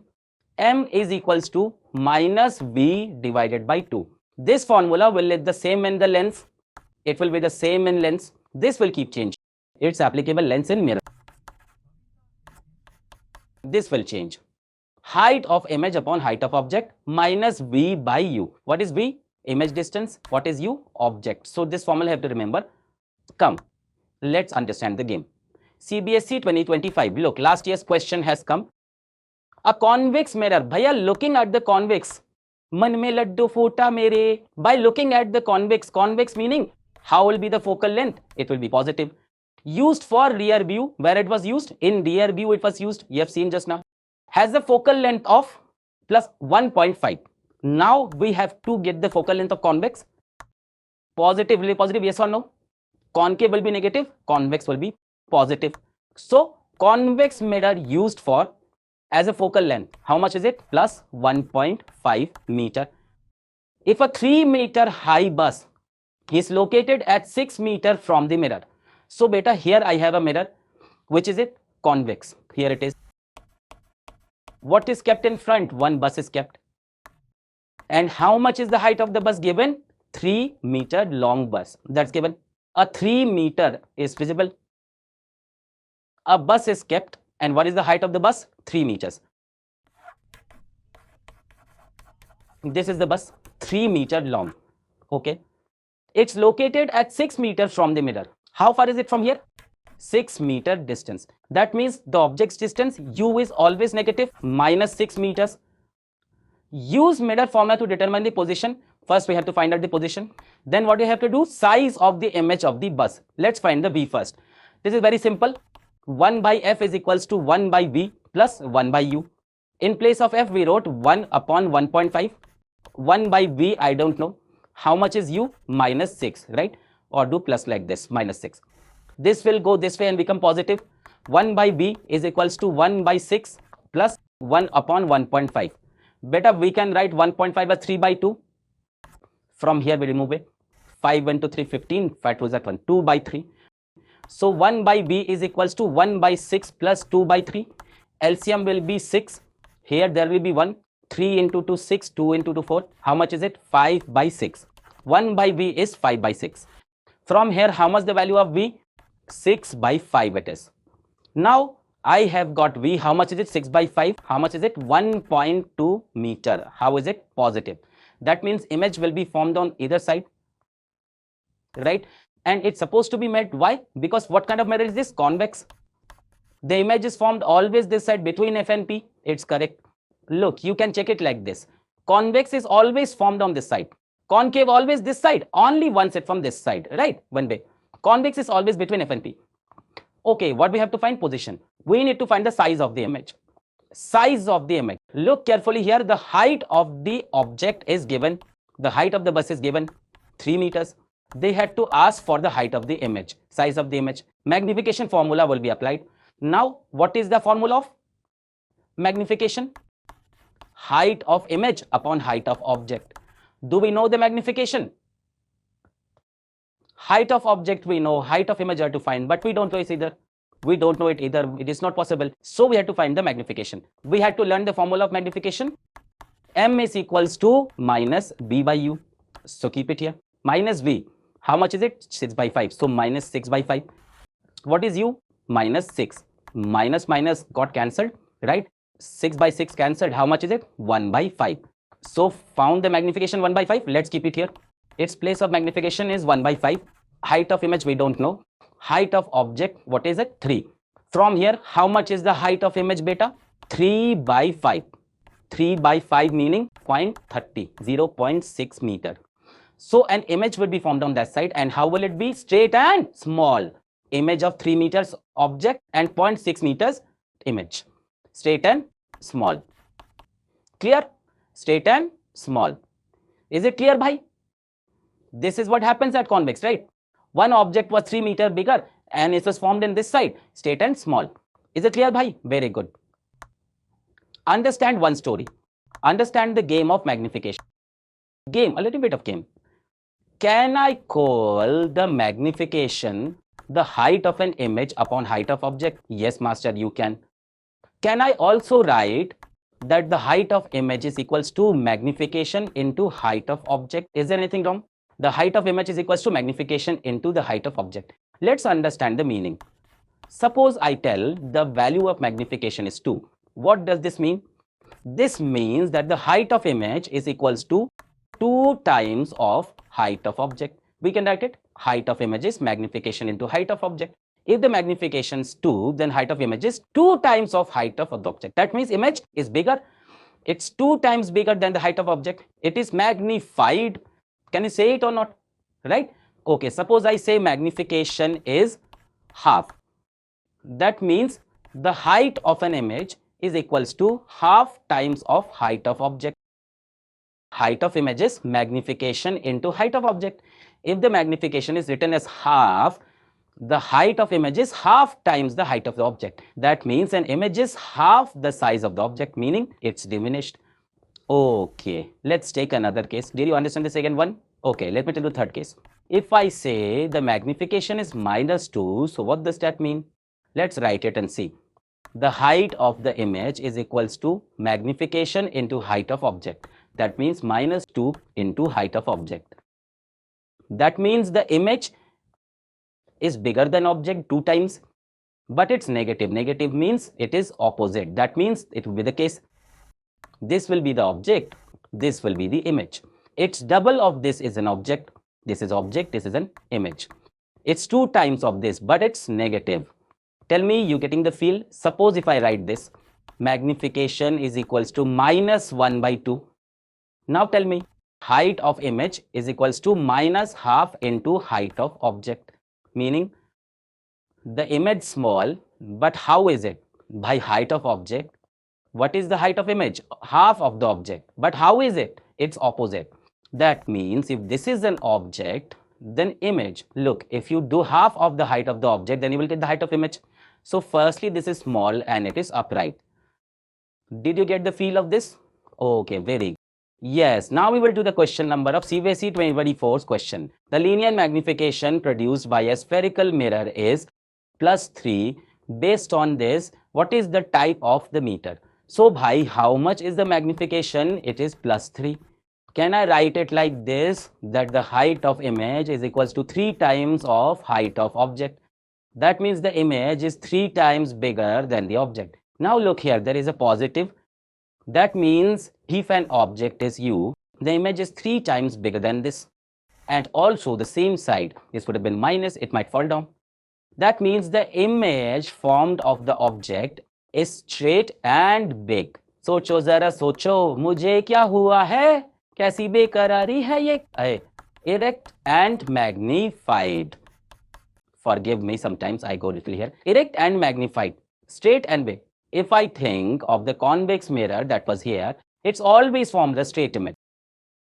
Always erect, but diminished. It used make straight and small. Straight and big image, erect and magnified. Who make this image? Concave mirror. There was only one case where image jumped to the other side and used to become straight and big. So, bhaiya, the answer is concave mirror. Very good. What is the next question asked? The next question is, where is the object located? Remember it. This is a concave mirror. This is my pole. This is my focus.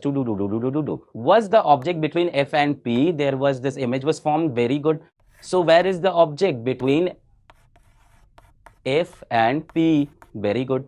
What is next? List 2 properties of the image formed other than size. Let's not talk about the size. We have to tell 2 properties. First thing, the image that is formed as real or virtual. Straight image, erect image, as always virtual. So the first point, this is virtual image.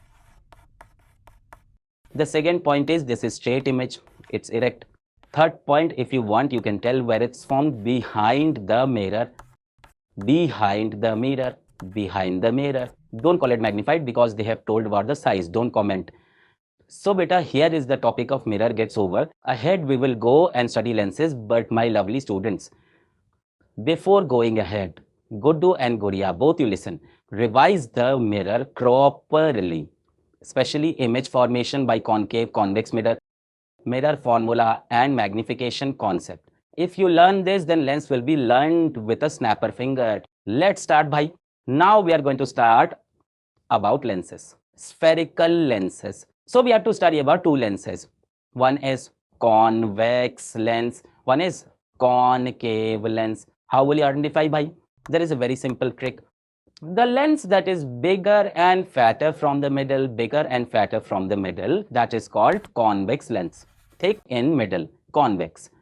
And the lens that is thin in the middle, that is called concave lens, thin in the middle. What is convex? Thick in the middle. What is concave? Thin in the middle. Okay, let's look at the lens. Lens has two, you will see two kind of curved surface. 1, 2. Mirror was 1. Lens has 2. 1, 2. Here also 1 and 2 are there. Okay. What we call this straight line beta? PA, principal axis. It's the same thing, PA. There is one thing that doesn't come on the lens, which is optical center. Now in the mirror, whatever was the role of the pole, the lens is the same role of the optical center. Where did we measure all the distance in the mirror? Through the pole. In the lens, where will all the distance be measured? Through the optical center. Optical center beta as the point of lens where we pass one ray of light, so without deviation, it straightway goes up. Optical center is that point lens where we pass one ray of light, then undeviated will be removed. Optical center is that point beta from where the ray of light is passed, then how it will be passed? Undeviated. Right? By the way, I don't know how to write, but if you want, you can write. No, definition of optical center is that point of this through which a ray of light passes undeviated. You don't know? Leave it. Clear? So there are two kind of lenses. One is fat in the middle, convex. A thin in the middle, concave. Okay, understood the optical center. Let's move ahead by. Now have to study principal focus and focal length. Now we have a problem with the lenses. Problem is that they have two curved surface. One curve, two curve. So beta, they have two focus. Look, F1, F2, 2F1, 2F2. Now what to do? Don't take attention. Here also is the same. F1, F2, 2F2, 2F1, 2 focus. Don't take attention. Not at all. Every lens has one main focus. That's called principal focus. So you have to remember only one, understand only one. If I talk about convex lens, then a ray of light comes parallel to the convex lens. After passing through lens, converge at a common point. What happened? Converge at a common point, and this point is called the focus of a convex lens. By try to remember, I said whenever you have to remember the focus, then parallel ray should be there. So in the case of convex lens, if I get a parallel ray, then after passing through the lens, the ray meet at the one point, and that point we call the focus of a convex lens. And now, to be honest, principal focus. Here there are two kinds of focus. Principal focus of convex lens. Okay. Now, what is this by optical center? The distance from the optical center toward the focus, that we call what? Focal length. Where did we get the distance from? From the pole. Here from where? From the optical center. Okay, listen one more thing. If the distance is 10 centimeter, then the distance will be again 10 centimeter, meaning 10, this is 20. Meaning F is playing the role of C.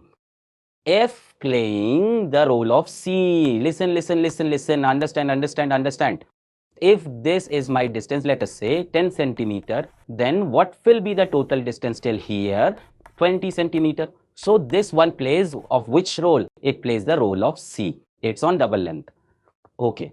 Look at one more thing. In convex lens, we got rays of light. It came parallel, came. After passing through the lens, it met at one point.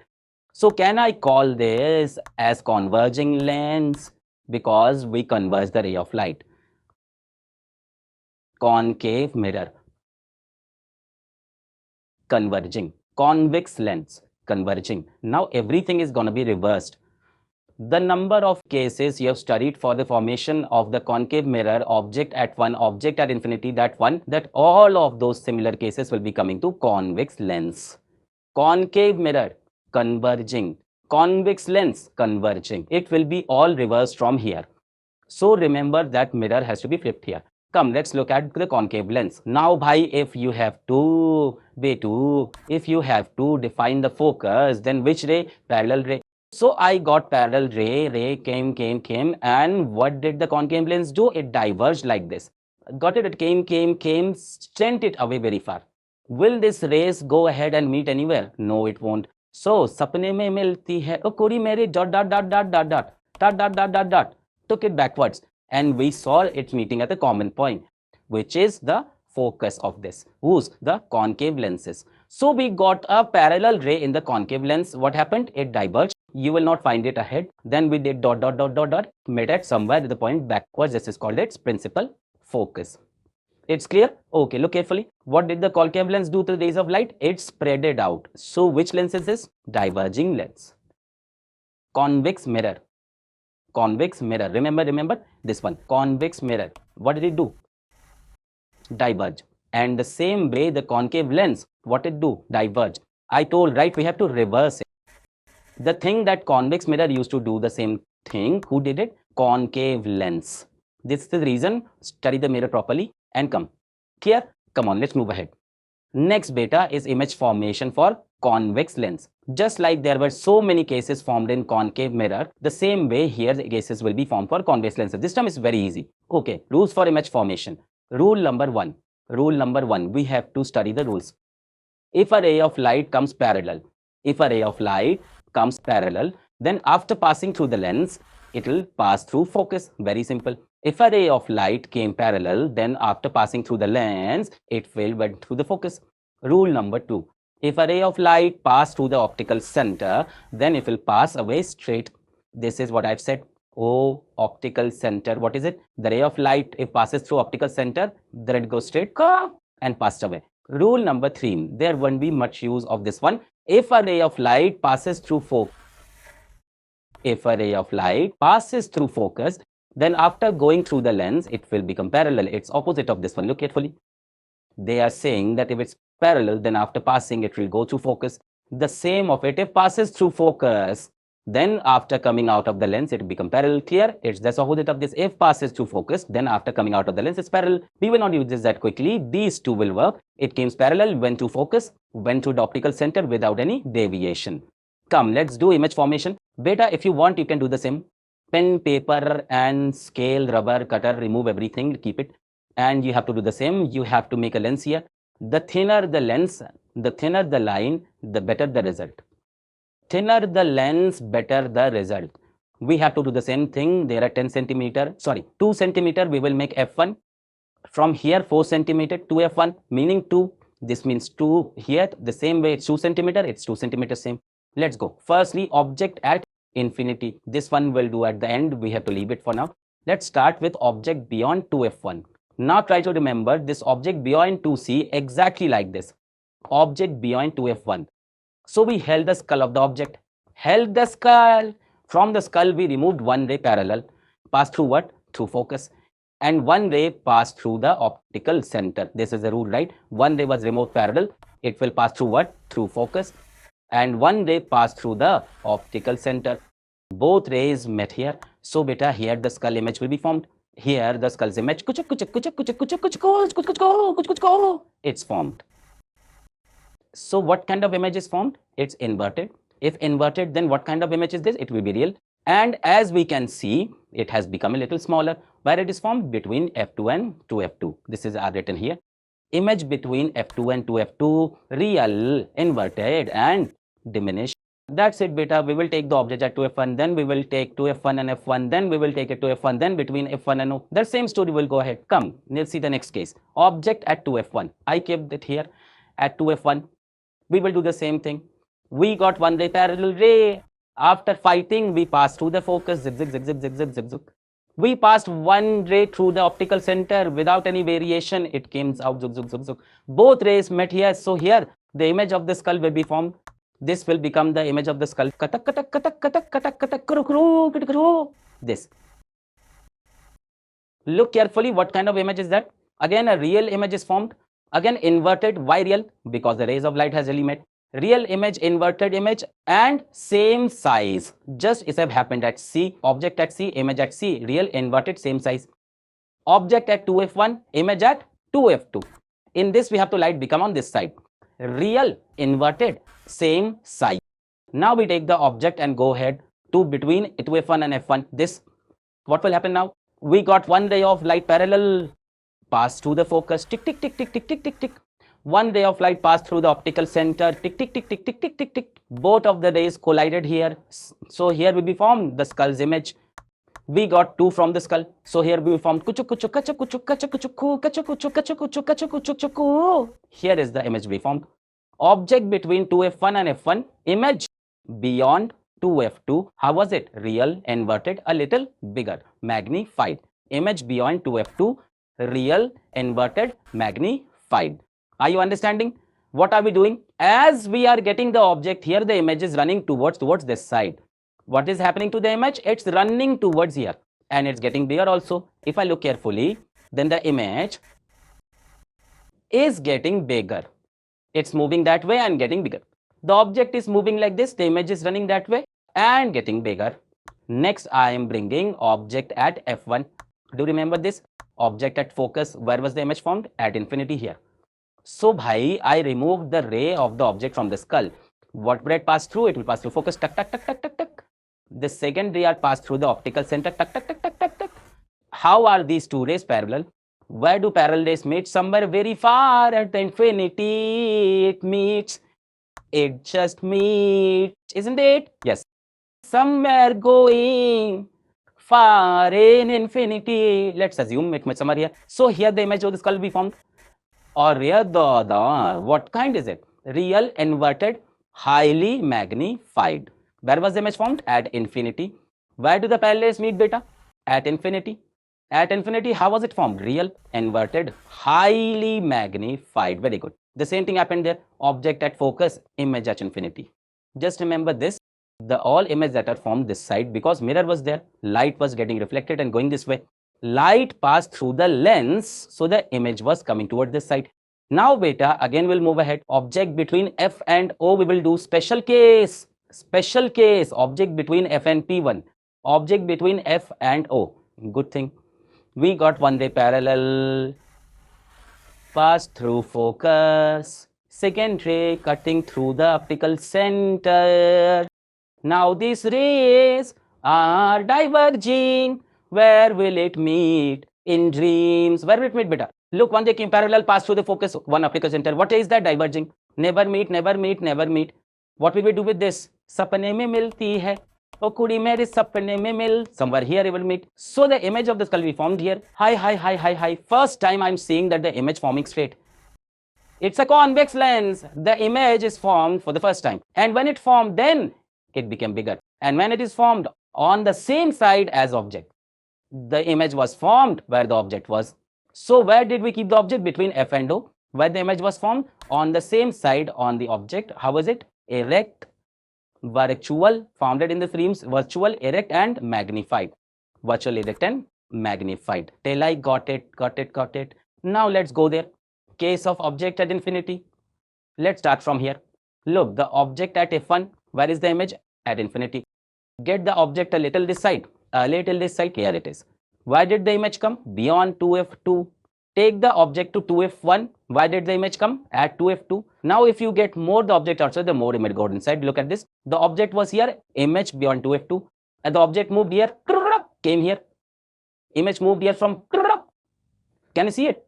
Object moved to 2f1, image moved to 2f2. If you move the object more, the image moved this side and becomes small. Move the object even more, the image also moved here and came here. What happened? Diminished. Retake the object even farther, the image will be even smaller. Are you getting it? If you take the object farther here, the image will be much smaller. And if the object went too far, very far at infinity, then from infinity, what kind of rays come? Parallel rays come. What happened to parallel rays? It will meet at the focus. Is rays really meeting? Yes. So how is the image? Real image, inverted. And how is it? Very small, point-sized, highly diminished. So where was the image formed? At F2, real, inverted, highly diminished. Isn't it the same story? Convex lens have copied the whole story of concave mirror. In a concave mirror, all images are formed towards this. because ray was reflecting in the mirror and going back. But convex lens, all the image was going towards the other side because ray is used to pass just like that. Just like in that one case where image jumped to the other side and became bigger, the same way in this case, image jumped towards this side and became bigger. Yes, sir, my mind isn't working. Don't worry, I will summarize everything right now. Let's start. Let's see one more thing. Very first object at infinity, parallel rays came. It got converged. Where is the image formed? At focus. What kind of ray does infinity get? Parallel. Got the parallel rays, got converged at focus. Which? Real. If it's real, then inverted, coincide. At f2, real, inverted, highly diminished, you can call it, or you can say it point sized also. Okay, next we have to get the object a little front. From here, where will the image move, beta? A little ahead. Object will come this way, image will run that way. Object will come this way, image will run that way. See, now the object was this way at infinity, image was this was formed here. Get the object here, image will be formed bigger here. Get the object here, image will be equal. Look, I got the object 2 beyond 2f1. Where is the image run? Between f2 and 2f2. Image between f2 and 2f2. Real, inverted, it's still small, diminished. See, the image ran this side and remained small. Next beta, where will I bring the object from here? At 2f1. Where will the image run? At 2f2. Real, inverted, same size. Look at this. Object at 2f1, image at 2f2, 2f2, real, inverted, same size. Now we will get the object between 2f1 and 2f2. The image will go further to f2 and become even bigger. Object between 2f1 and f1, image beyond 2f2. How? Real, inverted, and this time magnified. Now I will make the object to f1 and image will go even farther. It will go to infinity and will be highly magnified. Object at f1, where did the image go? Infinity, real, inverted, highly magnified. If we bring the object inside this now, it's gone till infinity. Now what to do? Now we can't go inside. So the image will jump and go the other side. Object between f1 and O. Between f1 and O. Between these two. Image jumped and came toward this side. What did it become? On the same side as that object. It's straight, erect, virtual, magnified. Is it clear? If you want to, you can summarize all this quickly with Alakh Sir concept and this one as well. Ask, let's summarize this with Alakh Sir concept. Firstly, where is the object? At infinity. Where will the image be formed, beta? At focus. Real, inverted, highly diminished, meaning it will be of point size. Real, inverted, highly diminished. Now object, where did it go from jumping from infinity to what? At 2f1, beyond 2f1. Where will the image go? Between f2 and 2f2. How? Real, inverted, diminished. Then the object came at 2f1. Where does the image reach? At 2f2. Real, inverted, same size. Then where did the object go? Between 2f1 and f1. Where will the image go? Beyond 2f2. Real, inverted, magnified. The object came at f1. Where will the image go? It will go at infinity. Real, inverted, highly magnified. Then where did the object come from? Between f1 and O. Now where will the image go? It reached till infinity. So what will the image do in this case? What will the image will do in this case? It will jump and come across this way. Virtual, erect, and magnified. Till it's clear? As the objects run this way, the image will run this way. Clear? As the object come this way, the image will come to this side. And when the object enters into f1, then the image jumped and came towards the side. That means my convex lens forms what kind of image? All the time real inverted. And real inverted, whatever you ask for, it will give small image, diminished image, same size image, magnified image. Everything real inverted will give. But in only one case, it makes a straight image, erect, magnified. And when it makes a straight image, then it makes only big one, no straight or small image. In reverse, you ask anything, point size, bigger, same size, and most bigger, it's clear. Clear, it's the story of convex lens. This is summary. Now you have to learn this. Should I give you swear? You have to learn this. Quickly pause and memorize this one. You have my swear, beta. You have a swear. You have a swear on your friend of yours. Let's see if you love your friend or that girl. You have to remember this. Clear?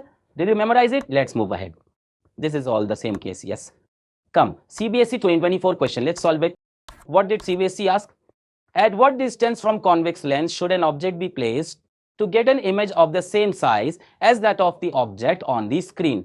Just saying that at what distance should we keep the object, that what will we get beta? We get the same size of image.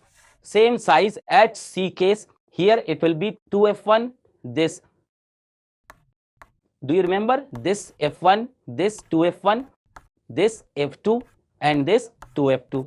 According to me, when the object is at 2f1, then image at 2f2 will be at the same size. So at what distance will I have to keep it? Beyond twice the focal length. Beta, this will be the focal length f. And what will this be? Twice focal length, right? This is the game of C, right? Double. At the principal focus, at twice the focal length. This will be the answer, right? Where do we place the object? At what distance from convex lens and should an object be placed? Well, twice the focal length of the lens. Next beta, CBSE 2023. When an object is placed beyond 2f of a convex lens, the nature of the image is formed. Beyond 2f beta. Here is f1. Here is 2f1. They ask us what is the nature of an image. Beyond 2f1, if you keep this here, well, the image will be found between f2 and 2f2. Real inverted diminished. Here is the first option. Real inverted diminished. By it was at infinity, then where it was found? Focus. From infinity we came here. So getting a bigger between f2 and 2f2.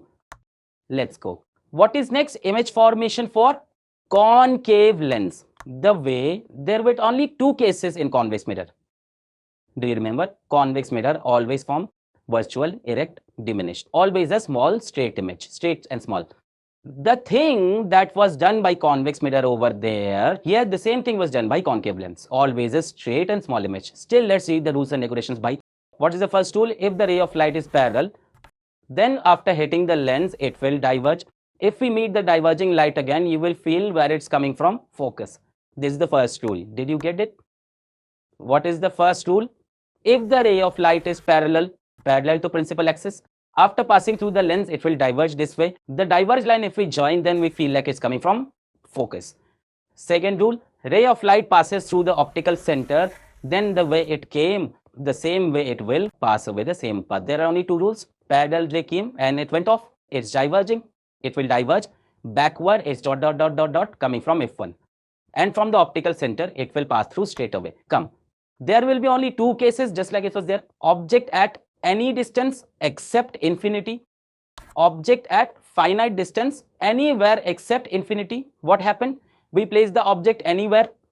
One ray parallel from here, it got diverged. One ray we passed through optical center. Is it clear? One ray we took it straight. What happened? It got diverged just like this. And another ray where it goes to the optical center, it goes straight. Will these two rays ever meet? Will these two rays ever meet? No. So what we have to do? We have to get it backwards. The ray, I'll get dot, dot, dot, dot, dot, get it backward. This ray, do you get it? Yes or no? Will this ray ever meet? No. So I get them backward. This ray get dot, dot, dot, dot, dot, get it backwards. This ray, I will dot, dot, dot, dot, get it backwards. Here they meet. So what will they become here? It's skull, because the ray has been come out from the skull. Tell me what kind of image is formed? What kind? Straight and small. Virtual, because the rays didn't meet. Erect, diminished. Virtual, erect, diminished. Concave lens always make this image virtual, erect, diminished, except this one, nothing it makes. Virtual, erect, diminished. Where it's made? Between f1 and O. Now think, if I take this object even farther, the image will be much smaller. If I take it even farther, the image will be much smaller. If I take it even further, the image will be much, and finally it will come under focus. So, object at infinity. Object at infinity. What kind of rays come from infinity? Parallel rays. So here it comes. Sutup. Here it comes. Sutup. What will happen? Diverge. What happened? Diverged.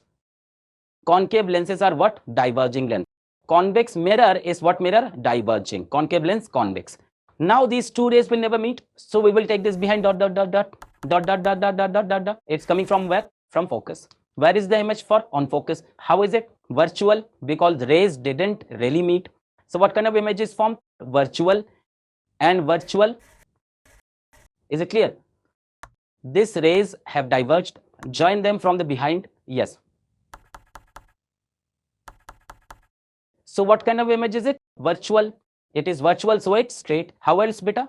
Point sides or highly diminished. Where was the image made? At F1, virtual, erect, highly diminished, or you can even say called point sized.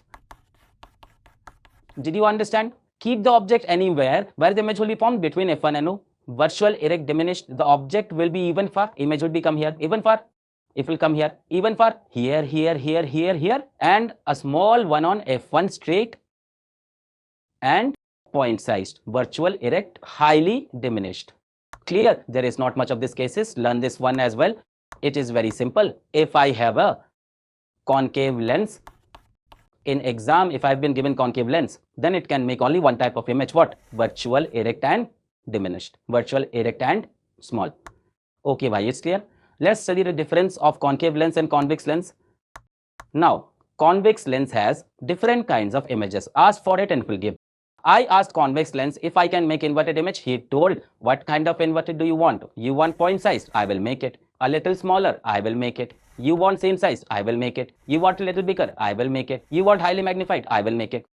So inverted can make any kind of image. Convex lens, like how? It makes concave mirror. I asked him if he can make a straight one. There is only one case, bhai, I will make big image. On the same side as that of object. Image was under progress and it jumped went that side. Look. This. When object was kept here, then image was formed on the same side. But in straight, it can only make bigger. So when I told him to make straight image, then he said only big. So in erect or upright, what kind of image it give? Only magnified. Same I came to concave lens. I asked, will you make opposite image? He said, never. We only make one thing. Always virtual, erect, diminished. Straight and small and no more nonsense. Virtual, erect, diminished. I asked, what do you make? He said, bhaiya, we make only virtual. This is our status. Erect, diminished. If you want to make straight and small image, then come accept everything. He makes it. If you have a straight and a small image, then a concave mirror will make it. Except this, any other image is asked, then convex lens. Clear? Yes. Now sign convention and lens formula. Look, the sign convention will be the same as mirror. Like in the mirror, we used to take the distance from the pole. Here, what will come in place of pole? An optical center will come. Here, what does all the distance gets measured? From the optical center. Rest all the rules will remain the same. Here, all distance are measured from the optical center of the lens. Rest all rules are the same. The whole sign convention in same. Suppose this is your lens and this is your optical center. So if you go towards the side of optical sensor, then it's a positive distance. If you go opposite or negative, all the distance will be negative. Now there you have your mirror formula. The same way you have here lens formula. There is a little difference. Here it is 1 by f is equals to 1 by v minus 1 by u. What was there? Plus 1 by u. What happens here? Minus 1 by u will happen. Just a little bit of difference will be here. Okay. Rest everything is same. What? V is image distance, u is object distance, f is focal length. Okay. That thing is also same where that u is always negative. U should be always kept as always negative. Second thing, the focal length of convex lens is always positive. Look here, its x looks like positive. So the focal length of convex will be positive. Meaning if convex is either lens or mirror, focal length positive. And for concave, it's negative. Same rule should be applied. Look at the magnifications formula. It's nearly same. Magnification is equals to height of image upon height of object. This is same. There what was magnification? Minus v by u. Here what will magnification be? V divided by u. Look, there was a mirror. It was plus here. Here it's minus. In magnification, here it was minus. Here it was plus will be. Just inflated. It's upside down. Okay. Come, let's do the question. Come on. First question, CBSC 2025 bhai. Let's see what questions have they asked. It's of previous year. An object of height 4 centimeter is placed at a distance of 30 centimeter from the optical center of a convex lens. Beta, the focal length of convex lens is given. Vex is given. So what will be the focal length? It will be positive 20 centimeter. I have written. An object of height this much is placed at a distance of 30 centimeter. So what is the distance of an object? 30 centimeter. Positive or negative? Negative. U is always negative. What else is given? Object of height. So they have given us the height of an object. How much is it? 4 centimeter. Let's see what all they have asked. Use the lens formula to determine the distance of image from the optical center. If they have said distance of image, then they have asked for image distance V. So we will apply the formula of lens formula. 1 by F is equals to 1 by V minus 1 by U. Beta, what is the value of F? 20. What is the value of B? We don't know. Value of minus U is minus 30. Beta, this minus minus will be plus. If we get this here, then again it will be minus. So 1 by B is equal to 1 by 20 minus minus plus. After coming here, it again become minus 1 by 30. According to me, the LCM must be 60. 1 by B is equals to denominator is 60, 23s are 60, 32s are 60. How much is it? 1 by 60. So what is the value of V? 60 centimeter. What else have they asked? Height of image formed they have asked us, meaning they have asked for HI, height of image formed. How will this be calculated? This will be calculated by magnification. Magnification is equals to height of image upon height of object. But do I know magnification? I don't know. So what is the second formula of magnification? B by U. Minus will not be included. Now how much is V? It's 60. How much is the U? It is minus 30. 0, 0 got cancelled. How much is the magnification? Minus 2. Let's give the value of minus 2 here in the magnification formula. So minus 2 is equals to height of image upon how much is the height of object? 4 centimeter. From here, how much is the height of image? 4 into 2 minus 8 centimeter. So now we have to got that minus 8i, that means image is opposite, real inverted. The height of image is minus 8. The height of image formed you can write here as 8 centimeter. Next to it, if you want, you can write as inverted, the opposite image we made, right? This was the object, and how is the image? The opposite of this made. 8 instead of 4, meaning it's magnified. Okay, let's see the other question. What is the next question? Again, let's see the question. CBSE 2025 question. Questions comes in different sets. The value of magnification M for a length is minus 2. How much is the value of magnification? It is minus 2. Using new Cartesian sign convention, the sign convention I taught you, considering that an object is placed at a distance of 20 centimeter from the optical lens of the center, state the nature of the image form. The watch of the nature form is an image. Look carefully. M is equals to minus 2. Can we write it like this? The height of the image is equals to minus 2 times of height of object. Haven't I taught you this or not? What is magnification? Height of image upon height of object. From here, how much will be the height of image? Magnification into height of object. So that's it. Height of image is equals to magnification into height of object. Depending on this, what I understood, height of image is double the object, but it is negative. Meaning, if the object is kept like this, then height of image is 2 times of height of image is 2 times of height of object, but negative. That means like this. Meaning it is magnified, but it is opposite. Opposite means beta inverted. Then how is it? Inverted image as always real. Also, how is it looking together? Magnified. Look boss, in this much information, this could solve everything by magnification minus 2. That means the object is minus 2 times bigger. Minus 2 meaning minus 2 times means 2 times means bigger, and minus means the opposite. So how is the nature of image form?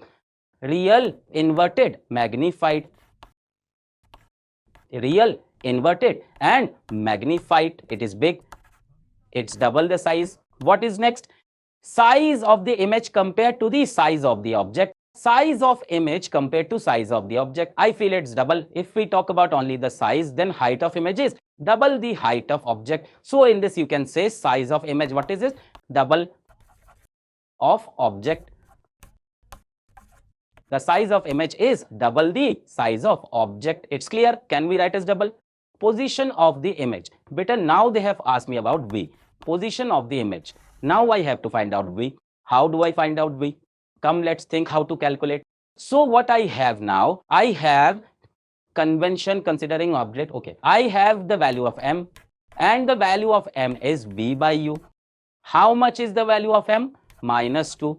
I have to find out V. Do I know U? Look carefully. What is given? The object is placed at a distance of 20 centimeter. So what is the object distance given? 20. And U is always negative. So I will keep the value of U here. -2 is equals to V upon -20. U is always negative. From here, what is the value of V? 40 centimeter positive. So what is the position of the image? Plus 40 centimeter. Next, sine of the height of the image. How is the sine of the height of the image? Negative. Its opposite side, we can see it. So sine of the height of the image is negative. Look, the whole question is broken. Was it fun? Okay, bye. Next. What is next? CBSE 2021, 2022 question. The image of a candle flame formed by a lens is obtained on a screen. Beta, what kind of image is appearing on the screen? I had made you write about this a while ago, that on screen only real images can appear. On the screen only real images can appear. Virtual is never there. And if it's real, then how is it? It's obvious, the opposite, meaning it will be inverted. Okay. The image of a candle flame formed by a lens is obtained on a screen placed on the other side of the lens. According to new Cartesian sign convention, if the image is 3 times the size of the flame, then the lens is, tell me which is the lens? Arey dude, who is real inverted image? Who makes the reverse image? Look. Concave lens makes only one type of image. Which one? Virtual erect diminished. This is what makes. So it's obvious which lens is this. It's a convex lens. Look carefully. I had shown you a case. Here is a lens, convex lens. Object is the image of a candle flame. Here, take it as a candle flame. This is an object. Is formed by a lens, is obtained on a screen placed on the other side of the lens. That means the image is formed on the other side. That means here, there's a screen. The image is made on the screen. So the image of the object is made somewhere here. Reverse is clearly visible. It's a convex lens. A real inverted image is made on the convex lens. What else is this? The image is 3 times the size of the flame. So real inverted 3 times, meaning magnified as well. Did you understand? By real inverted image. An inverted image is not made by a concave lens at all. Only convex lens make it. It's obvious it can't be this. It can be this either. Convex and magnification is -3. This looks correct. Why -3? Because the reverse image is formed. If it was straight, then it could have been +3. So this is also wrong. Only this one is correct. Convex and magnification is -3. Look, if this is your 2 centimeter, then how much this will be? -6 centimeter. It's told red, it's 3 times bigger. But how? Reverse. Why reverse? Because it's on screen. Only real image is formed. Real image is always inverted. Next 3 times, then it's magnified. Now who can make real inverted magnified? Convex lens. Okay, let's move ahead. Next is power of a lens. But a power of lens tells you the strength that lens has. How much it can converge or diverge the rays. The power of the lens is its ability to converge or diverge rays of light. How much it converge or diverges it. Like if it is a convex lens, then it will converge. And if it's a concave lens, then it will diverge. Here, what are we talking about? Lens, not mirror. If it's concave lens, then diverge. How much will it converge or diverge? This is its definition. Ability of a lens to converge or diverge rays of light. Now, let's look at this formula. It is defined as reciprocal of the focal length of the lens. That means P is equals to 1 upon F. This is its formula. It is defined as reciprocal of the focal length. P is equals to 1 upon F. Look one thing carefully. F is always supposed to be in meter. F is generally given in centimeters. So, divided by 100. Generally, what does the focal length gives us? That is 10 centimeter. So what do we have to do, beta? Divided by 100. How much is it? 0.1 meter. Here, what is the focal length? Always will be in meter. What is the unit of power? Diopter. It's generally denoted by capital D. Diopter denoted by capital D. Okay, power is equals to 1 by F. There is one more thing. Suppose I kept the lens very tight to each other. Very tight, one lens, two lens, three lens sticking together. So when the power of combination happens, suppose here I have one lens, two lens, three lens, four lens, have kept all together. The power of this combined system, that will be P1 plus P2 plus P3. Okay. So the total power will be, what will be P1? 1 upon F1. What will be P2? 1 upon F2. What will be P3? 1 upon F3. So power of combination. It's very simple. P is equals to P1 plus P2 plus P3. We have to keep doing. What will be P1? 1 upon F1. What will be P2? 1 upon F2. So what will be the power beta? 1 by F. Ability converge or diverge. The more the power, lens will converge or diverge the rays. It's clear? Suppose there are two lenses. One power is plus 2. One power is plus 5. Tell me, which one will converge or diverge more? The one has more power. Tell me which lens is this? It's power 1 by F. If F is positive, then only power will be positive. F positive is of what? Of convex. So what kind of lens is this? Convex lens. That means what will it do? It will converge. If I ask which has more converging power, then you will say this one has more converging power. So if the power is negative, that means the focal length is negative. And if the power is positive, then the focal length is positive. Okay, suppose I tell you there are two lengths. One has power -3, one has power -6. Tell me which lengths are these two? Power is 1 by F. Power is negative. That means F is negative. F negative means concave lens. How are concave lens, beta? They are diverging. From these two, which one will be more diverging? The one which has more power. This question of last CBSE has come in board.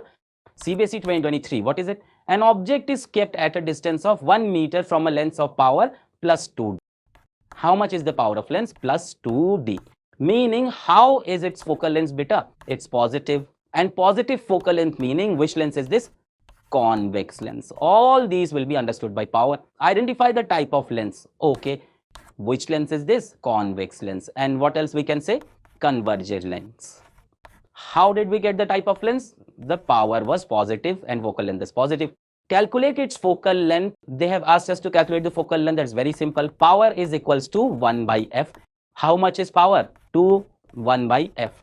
And what else is F in it? In meters. Be careful. In what? In meters. In this formula, F is in meters. How much is F in this formula? 1 by 2 what? Meter. From here, where will F be? In meter. If you want to do it in centimeter, then multiply it by 100. F is equals to 1 by 2 meter or centimeter. Multiply it by 100. How much is it? 50 centimeter. Tell me, did you understand? If you have to convert it from meter to centimeter, then multiply it by 100. So how much is it? 50 centimeter. I guess they have asked us something else as well. Distance of the image formed. So I got to know about F. 50 centimeter. U is given to me. The object is kept at a distance of 1 meter. How much is U? 1. Should I write 1 or -1? I think it will be a -1 because U is always negative. The object is kept at a distance of 1 meter. So U is -1. I know what is F. Then what I have to find out? B. Look, U is in meter. Then F will have to be in meter is better. How much is it? Half meter. So let's use the value of this one. Right? U is also in meters. Then let's take F also in meter, half meter. Beta, we will apply the formula from here. 1 by F is equals to 1 by V minus 1 by U. So 1 by 2 is equals to 1 by V minus 1. So minus will be plus 1. So this 2 will come up here. 1 by V plus 1. From here, what will be 1 by V? 2 minus 1. 1 by V is equals to 2 minus 1. How much is it? 1. So how much is V? 1 meter. So how much ever is the object distance, that much is the image distance is coming. That means an object at 2f1, image at 2f2 would have formed. Look carefully, the case of convex lens, yes or no? Is this a convex lens? Yes. How much is its focus length? Half meter. That means where is f at? 0.5 meter. Where is the object kept at a distance of 1 meter? From here 0.5, then again 0.5. that means it's kept on 2f1. Right or not? Where is the object placed? At 1 meter. 1 meter, this is 0.5.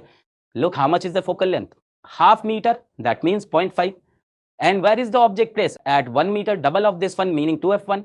If the object is at 2f1, then where will the ML be formed? At 2f2. So how much will the distance be, beta? Suppose this is 1 meter, then how much will this be? 1 meter. So look, how much is this be? 1 meter. Catch it however you want it. By the concept will never be wrong. Tell me, did you understand this one or not? You fun, right? How much was the focal length? 0.5. So I played the whole game in the focal length is 0.5. And the object is kept at 1, that means double of this, that means 2f1. So where is the image formed? At 2f2. So how much will the distance be? 1. Okay, next. CBSC term 2021-2022. What is it? The power of a combination question. The power of combination question. The power of combination of two lenses in contact is 1D. If the focal length of one of the lenses of the combination is 20 centimeter, the focal length of the other lens would be.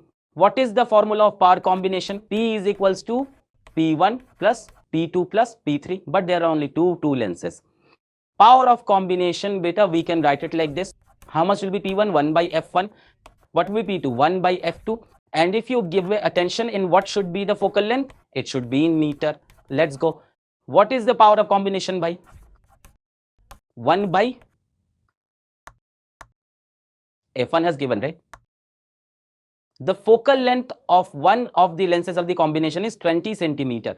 Beta, it is 20 centimeter divided by 100, because focal length should be in what? In meter, plus 1 by F2, right? 0, 0 will be cancelled. 2 1s are 2, 2 5s are 10, 5 will go now. 1 is equals to 5 plus 1 by F2. Right or not? 0, 0 got cancelled. 2 5s are 10, 5 went up. From here, 1 by F2 is equals to 1 minus 5. So minus 4. From here, the value of F2 will be minus 1 by 4. And what, beta? In meters. Look at the answer. It's in centimeter. Then multiplied by 100. F2 is equals to minus 1 by 4 into 100. How much is it? Minus 25 centimeter. So the focal length of this will be minus 25 centimeter. Which lens is this? Negative, meaning concave lens. It's clear? Very good. Now look, there is one more question. It's CBSE 2025. And this is your homework. This is your homework. You have to comment down about the focal length and you have to comment down for power. It is very easy. You have studied it all. And now you can comment and tell me what is the answer. It's last year's question. You should have been solved it. Okay. Okay. Next question we have to study refraction of light.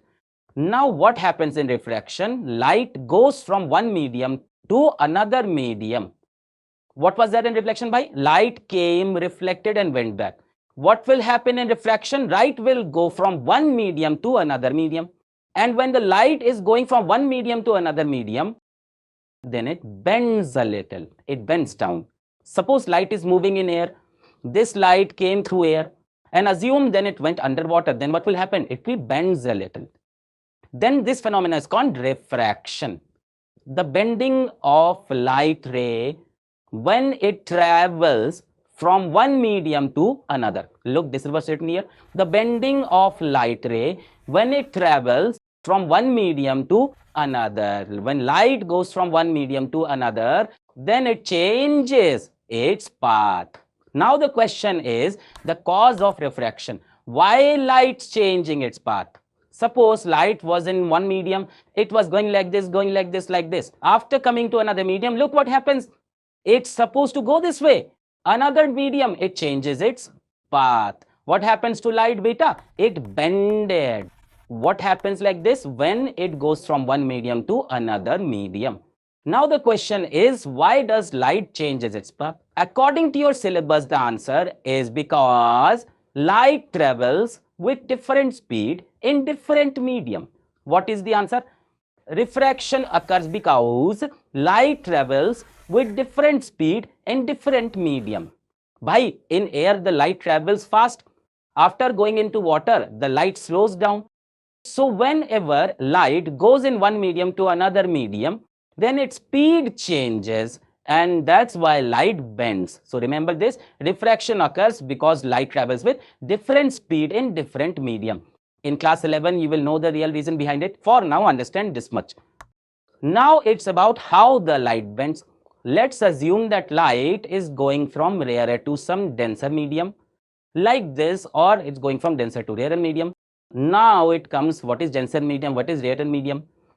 Better, denser medium means very harsh, dense. If the light enters a denser medium, then its speed reduces because the medium is very dense, pressing the light from all the sides. So what is the speed of light in denser medium? Less. Simple. One denser medium is what medium? In which speed of light decreases. That medium is denser medium. There is no other definition, beta. Don't put any other definition of density. This is an optical density. It's called optical density. That means simple. That medium is denser in which the speed of light is less. Clear? Let's assume that the light is coming from a rarer to denser medium. Here the speed of light is less and here more. Okay. The light should have moved over here, then should have been the real path. If the medium didn't change, then the light came from here and passed just like this. But what does refraction say? That bending of light when it travels from one medium to another medium, coming to dense medium, the speed is reducing here. So when the light is coming from one medium to another medium, then it bends. When coming from rarer to denser, then it was supposed to go this way, but this light bends towards normal. Do you understand normal? Perpendicular to surface. I taught you in starting, right? Perpendicular to the surface. Perpendicular to the surface. So if the light is going from rarer to denser, then it bends towards the normal. This. Where did it bend? I was supposed to go like this. It went off towards the normal. So when light travels from rarer to denser, it bends towards the normal. Okay. Second case, light is going from denser to rarer. How is it? Denser to medium. Light speed is less here, here is more. If the medium doesn't change, the light would have gone straight way. Light always travels in a straight line. If the medium doesn't change, then light always travels straight. In the air, the light is going very straight. Until the medium doesn't change, the light travels straight. So if the medium didn't change, then the light would have gone straight. But when the light going from denser to rarer medium, it will bend. Medium is changed. So this wanted to go straight, but it bends away from normal. This is normal, away from normal. It runs away from this, like this. Is it clear? Like this. It bends away from normal. So you just have to remember these two things, beta. What? Light, if it goes from rarer to denser, then when will it bend? Towards normal. And if it's coming from denser to rarer, then when will it bend? Away from normal. Away from normal it will bend. Okay. Now next term is refractive index, or it is also called absolute refractive index. If you understand in very simple words, if you have confusion, what is refractive index? But a refractive index is a quantity. Refractive index is a quantity which we show you with this symbol. Your book sometimes shows this symbol. Both are fine, whichever you want to use. Better, the more if refractive index, the more the dense medium. Simple. So the medium's density, which density? Optical density, the density with light, the one travels through light. The more the refractive index, the more dense the medium. Sometimes refractive index is 2, someone is 5. So the one which 5, it's more dense. That one, the speed of light is very less. So the refractive index measured in density. Which density? Optical density. Carefully, which one? Optical density. Optically dense. That means it dense for light. What is absolute refractive index? Absolute refractive index of any medium x is defined as refractive index of x is equals to c upon bx. What is this? Now look, what is this presenting? This is presenting the absolute refractive index of x. C is speed of light in air or speed of light in vacuum. You know the value of this, 3 into 10 to the power 8 meter per second. And what is Bx? Speed of light in x. This is simple formula, beta. Absolute refractive index. Like how I ask you here. Come on now, you tell me. It's very simple, very easy. Don't take tension. You get tense. It's very simple. If I tell you absolute refractive index of anything, water, so we represent this by eta of water, or sometimes in book even this symbol is here, mu. So don't worry, either here or here. Okay, refractive index of water. So eta of water is equals to what? C upon V of water. What is this? Absolute refractive index of water. What is C? Speed of light in air or vacuum. And what is VW? Speed of light and water.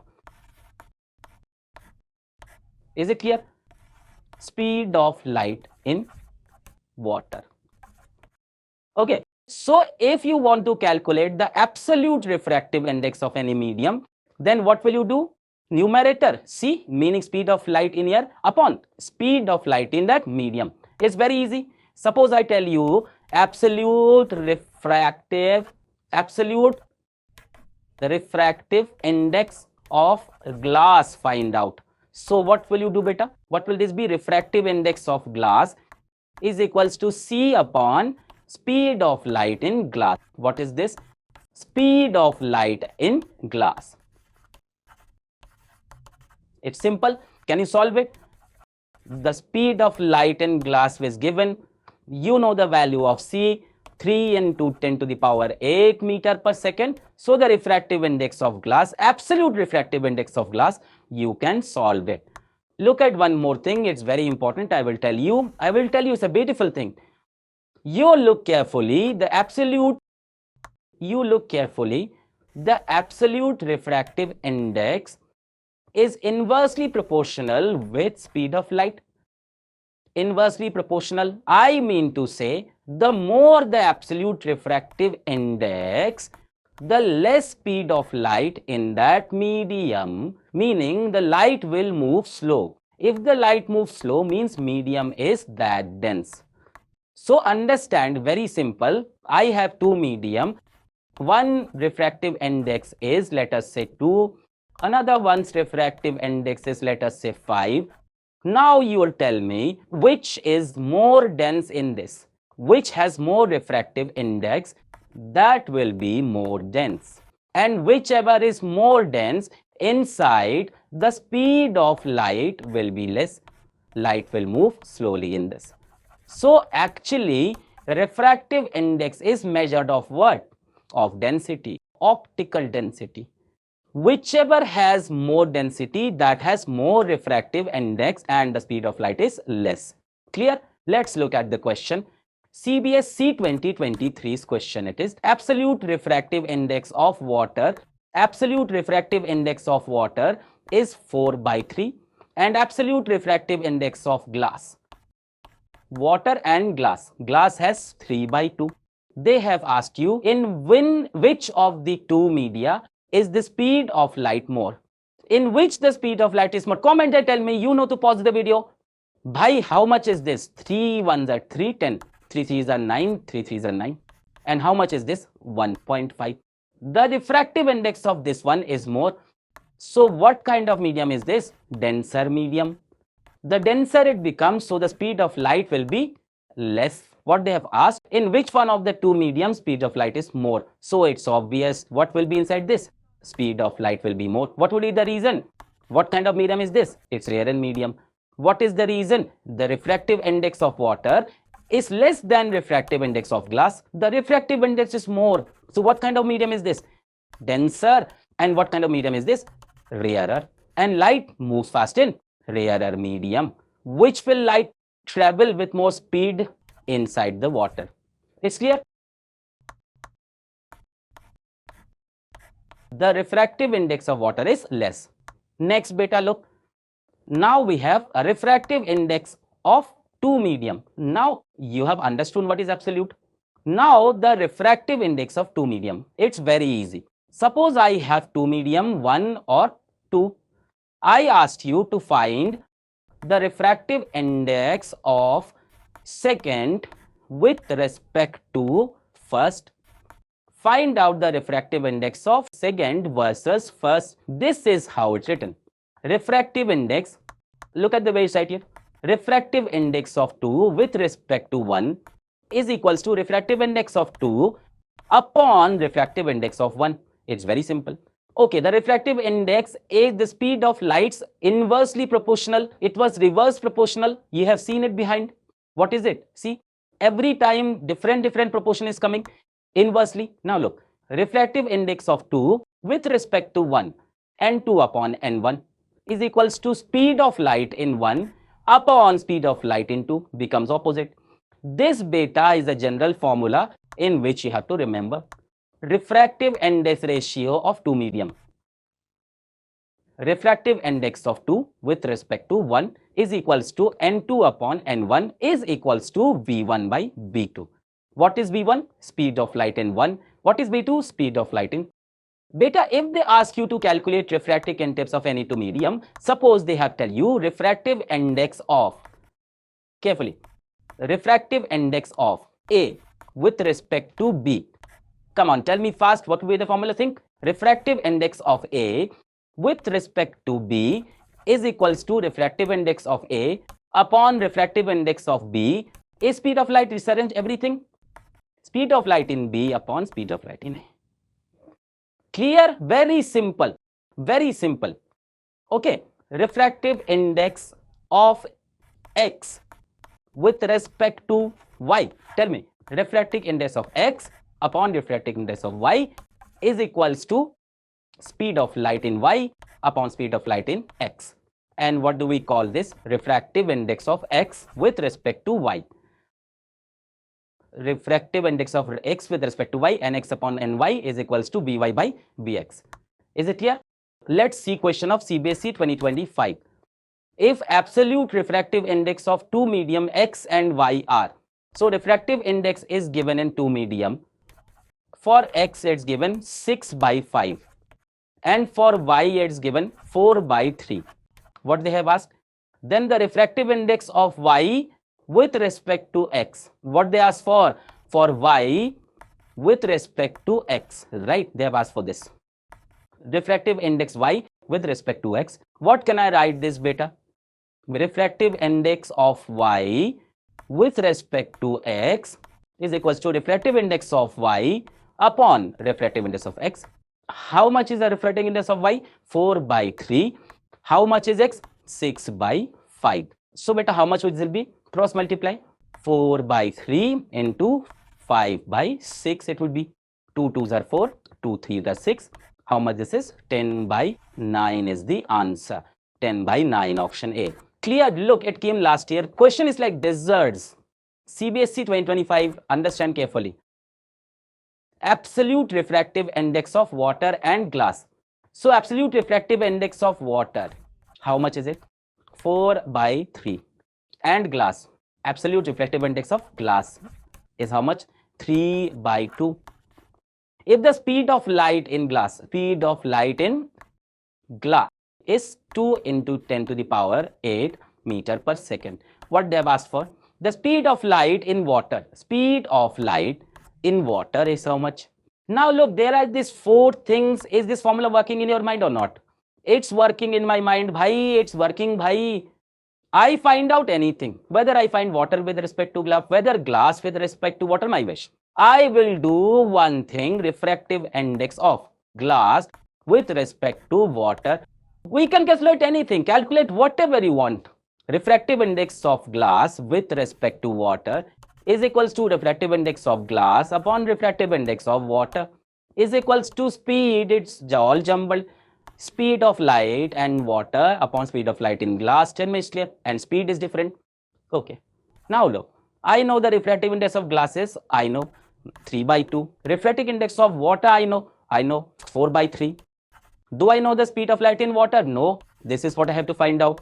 Speed of light in glass is given 2 into 10 to the power 8. Tell me, will be solved or not? Cross multiply this 3 by 2 into 3 by 4. It will all be jumbled up after going to, it's equal to upon 2 into 10 to the power 8. See, 2 and 2 will be cancelled from skull, 9 by 4. So 9 by 4, this will come here, into 10 to the power 8 is the speed of light in water.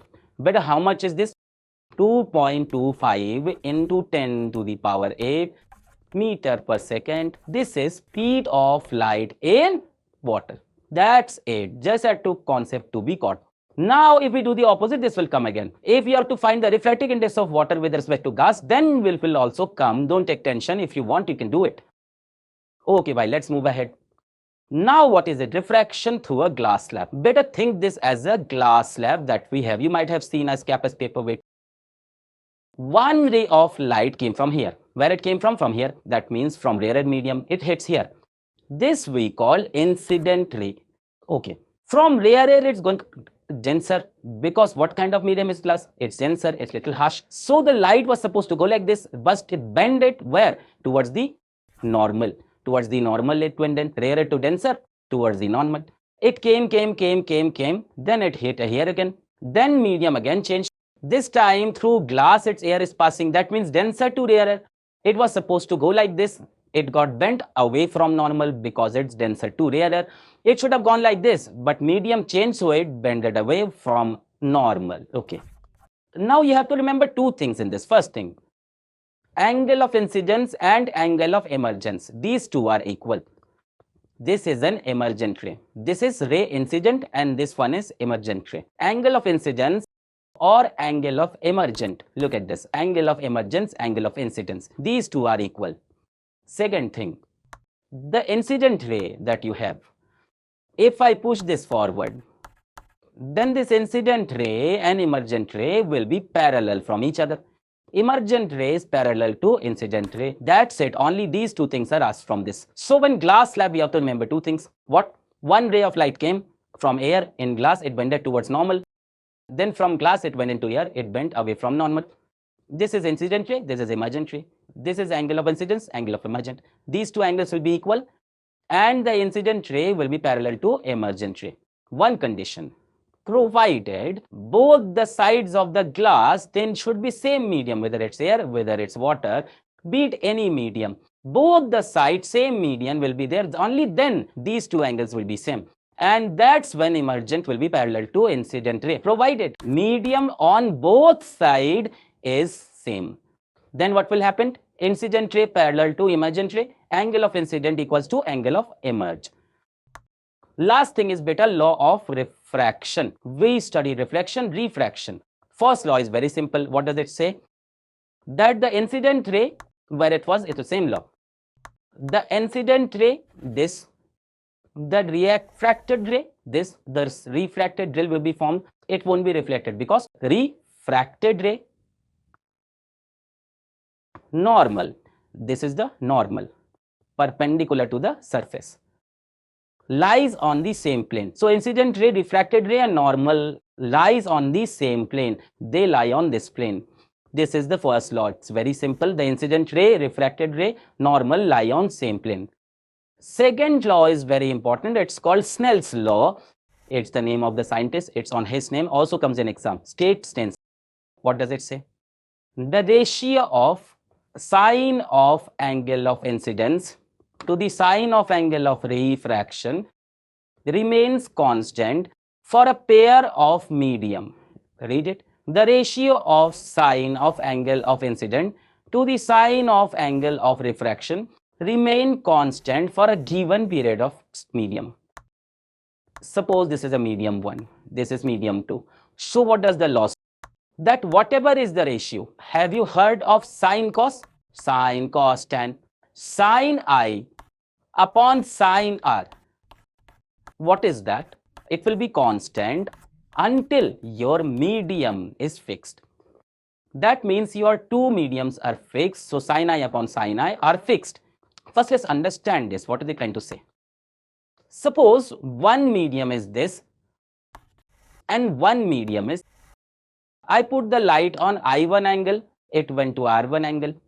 I changed the angle of incidence. Angle of refraction also changed from I2, it become R2. I changed the angle of incidence even more. Angle of refraction also changed. It's done by, see, If we put like this, then the ray went like this, put it like this, ray went like this, put it like this, ray went like this. This means if I change the angle of incidence, then angle of refraction will also change. But if I gave some attention to the ratio, that sine of I1 upon sine of R1, if I calculate this ratio of sine of these two, then I will see which is equals to sine of I2 upon sine of R2, and I will see which is equals to sine of I3 upon sine of R3. An amazing thing has come out, that if you change the angle of incidence, then the angle of refraction will change. By how much ever you bend, the other one will bend even more. The less you bend, the lesser it bends. Keep changing the angle of incidence, the angle of refraction will keep changing. But the value of sine I and sine R will not change. Here, like there is sine I1 upon sine R1, same way sine I2 upon sine R2, same sine I3 upon R3, because this is going to be equal refractive index of second medium with respect to first. And this thing you already know that is fixed if the medium is fixed, because this totally gonna depend on speed of light. So if you change the angle, then will the speed of light change? No. By changing the angle, speed of light doesn't change, because this is equal, that's why beta, this is constant.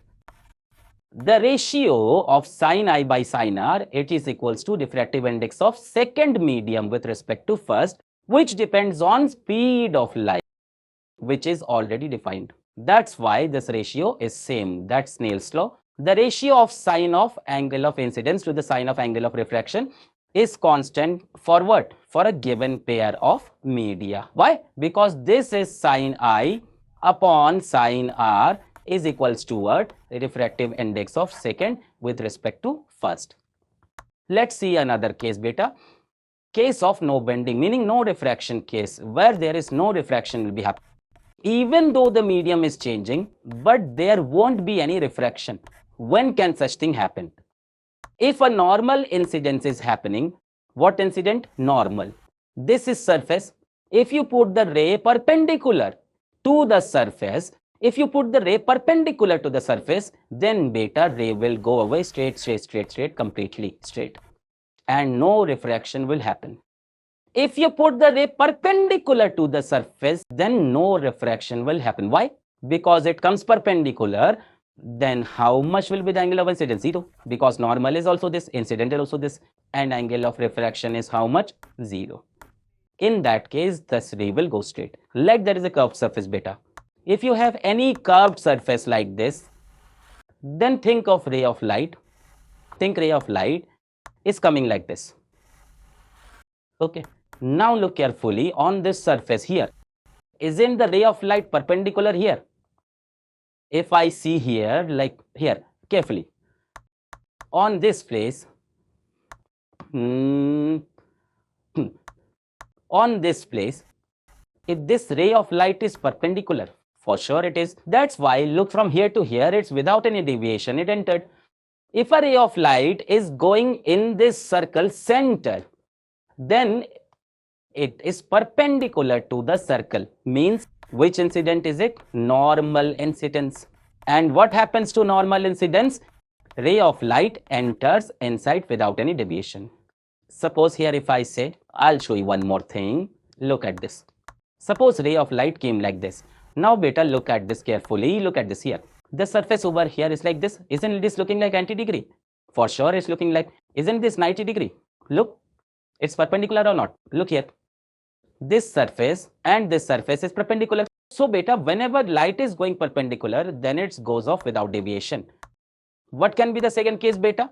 That there is no medium change or no change in the refractive index. Suppose there are two medium, 1 and 2, and they are such that refractive index 1 is equals to refractive index of 2. It's okay if the mediums are made of different materials. Light has nothing to do with it. Light says that the refractive index is same, both are same dense, then bhaiya, we will leave without any refraction for us. This, for us, both mediums are same. Better here the topic ends. In exam, you will get full number. Who has watched the full lecture? Comment down below. I will win.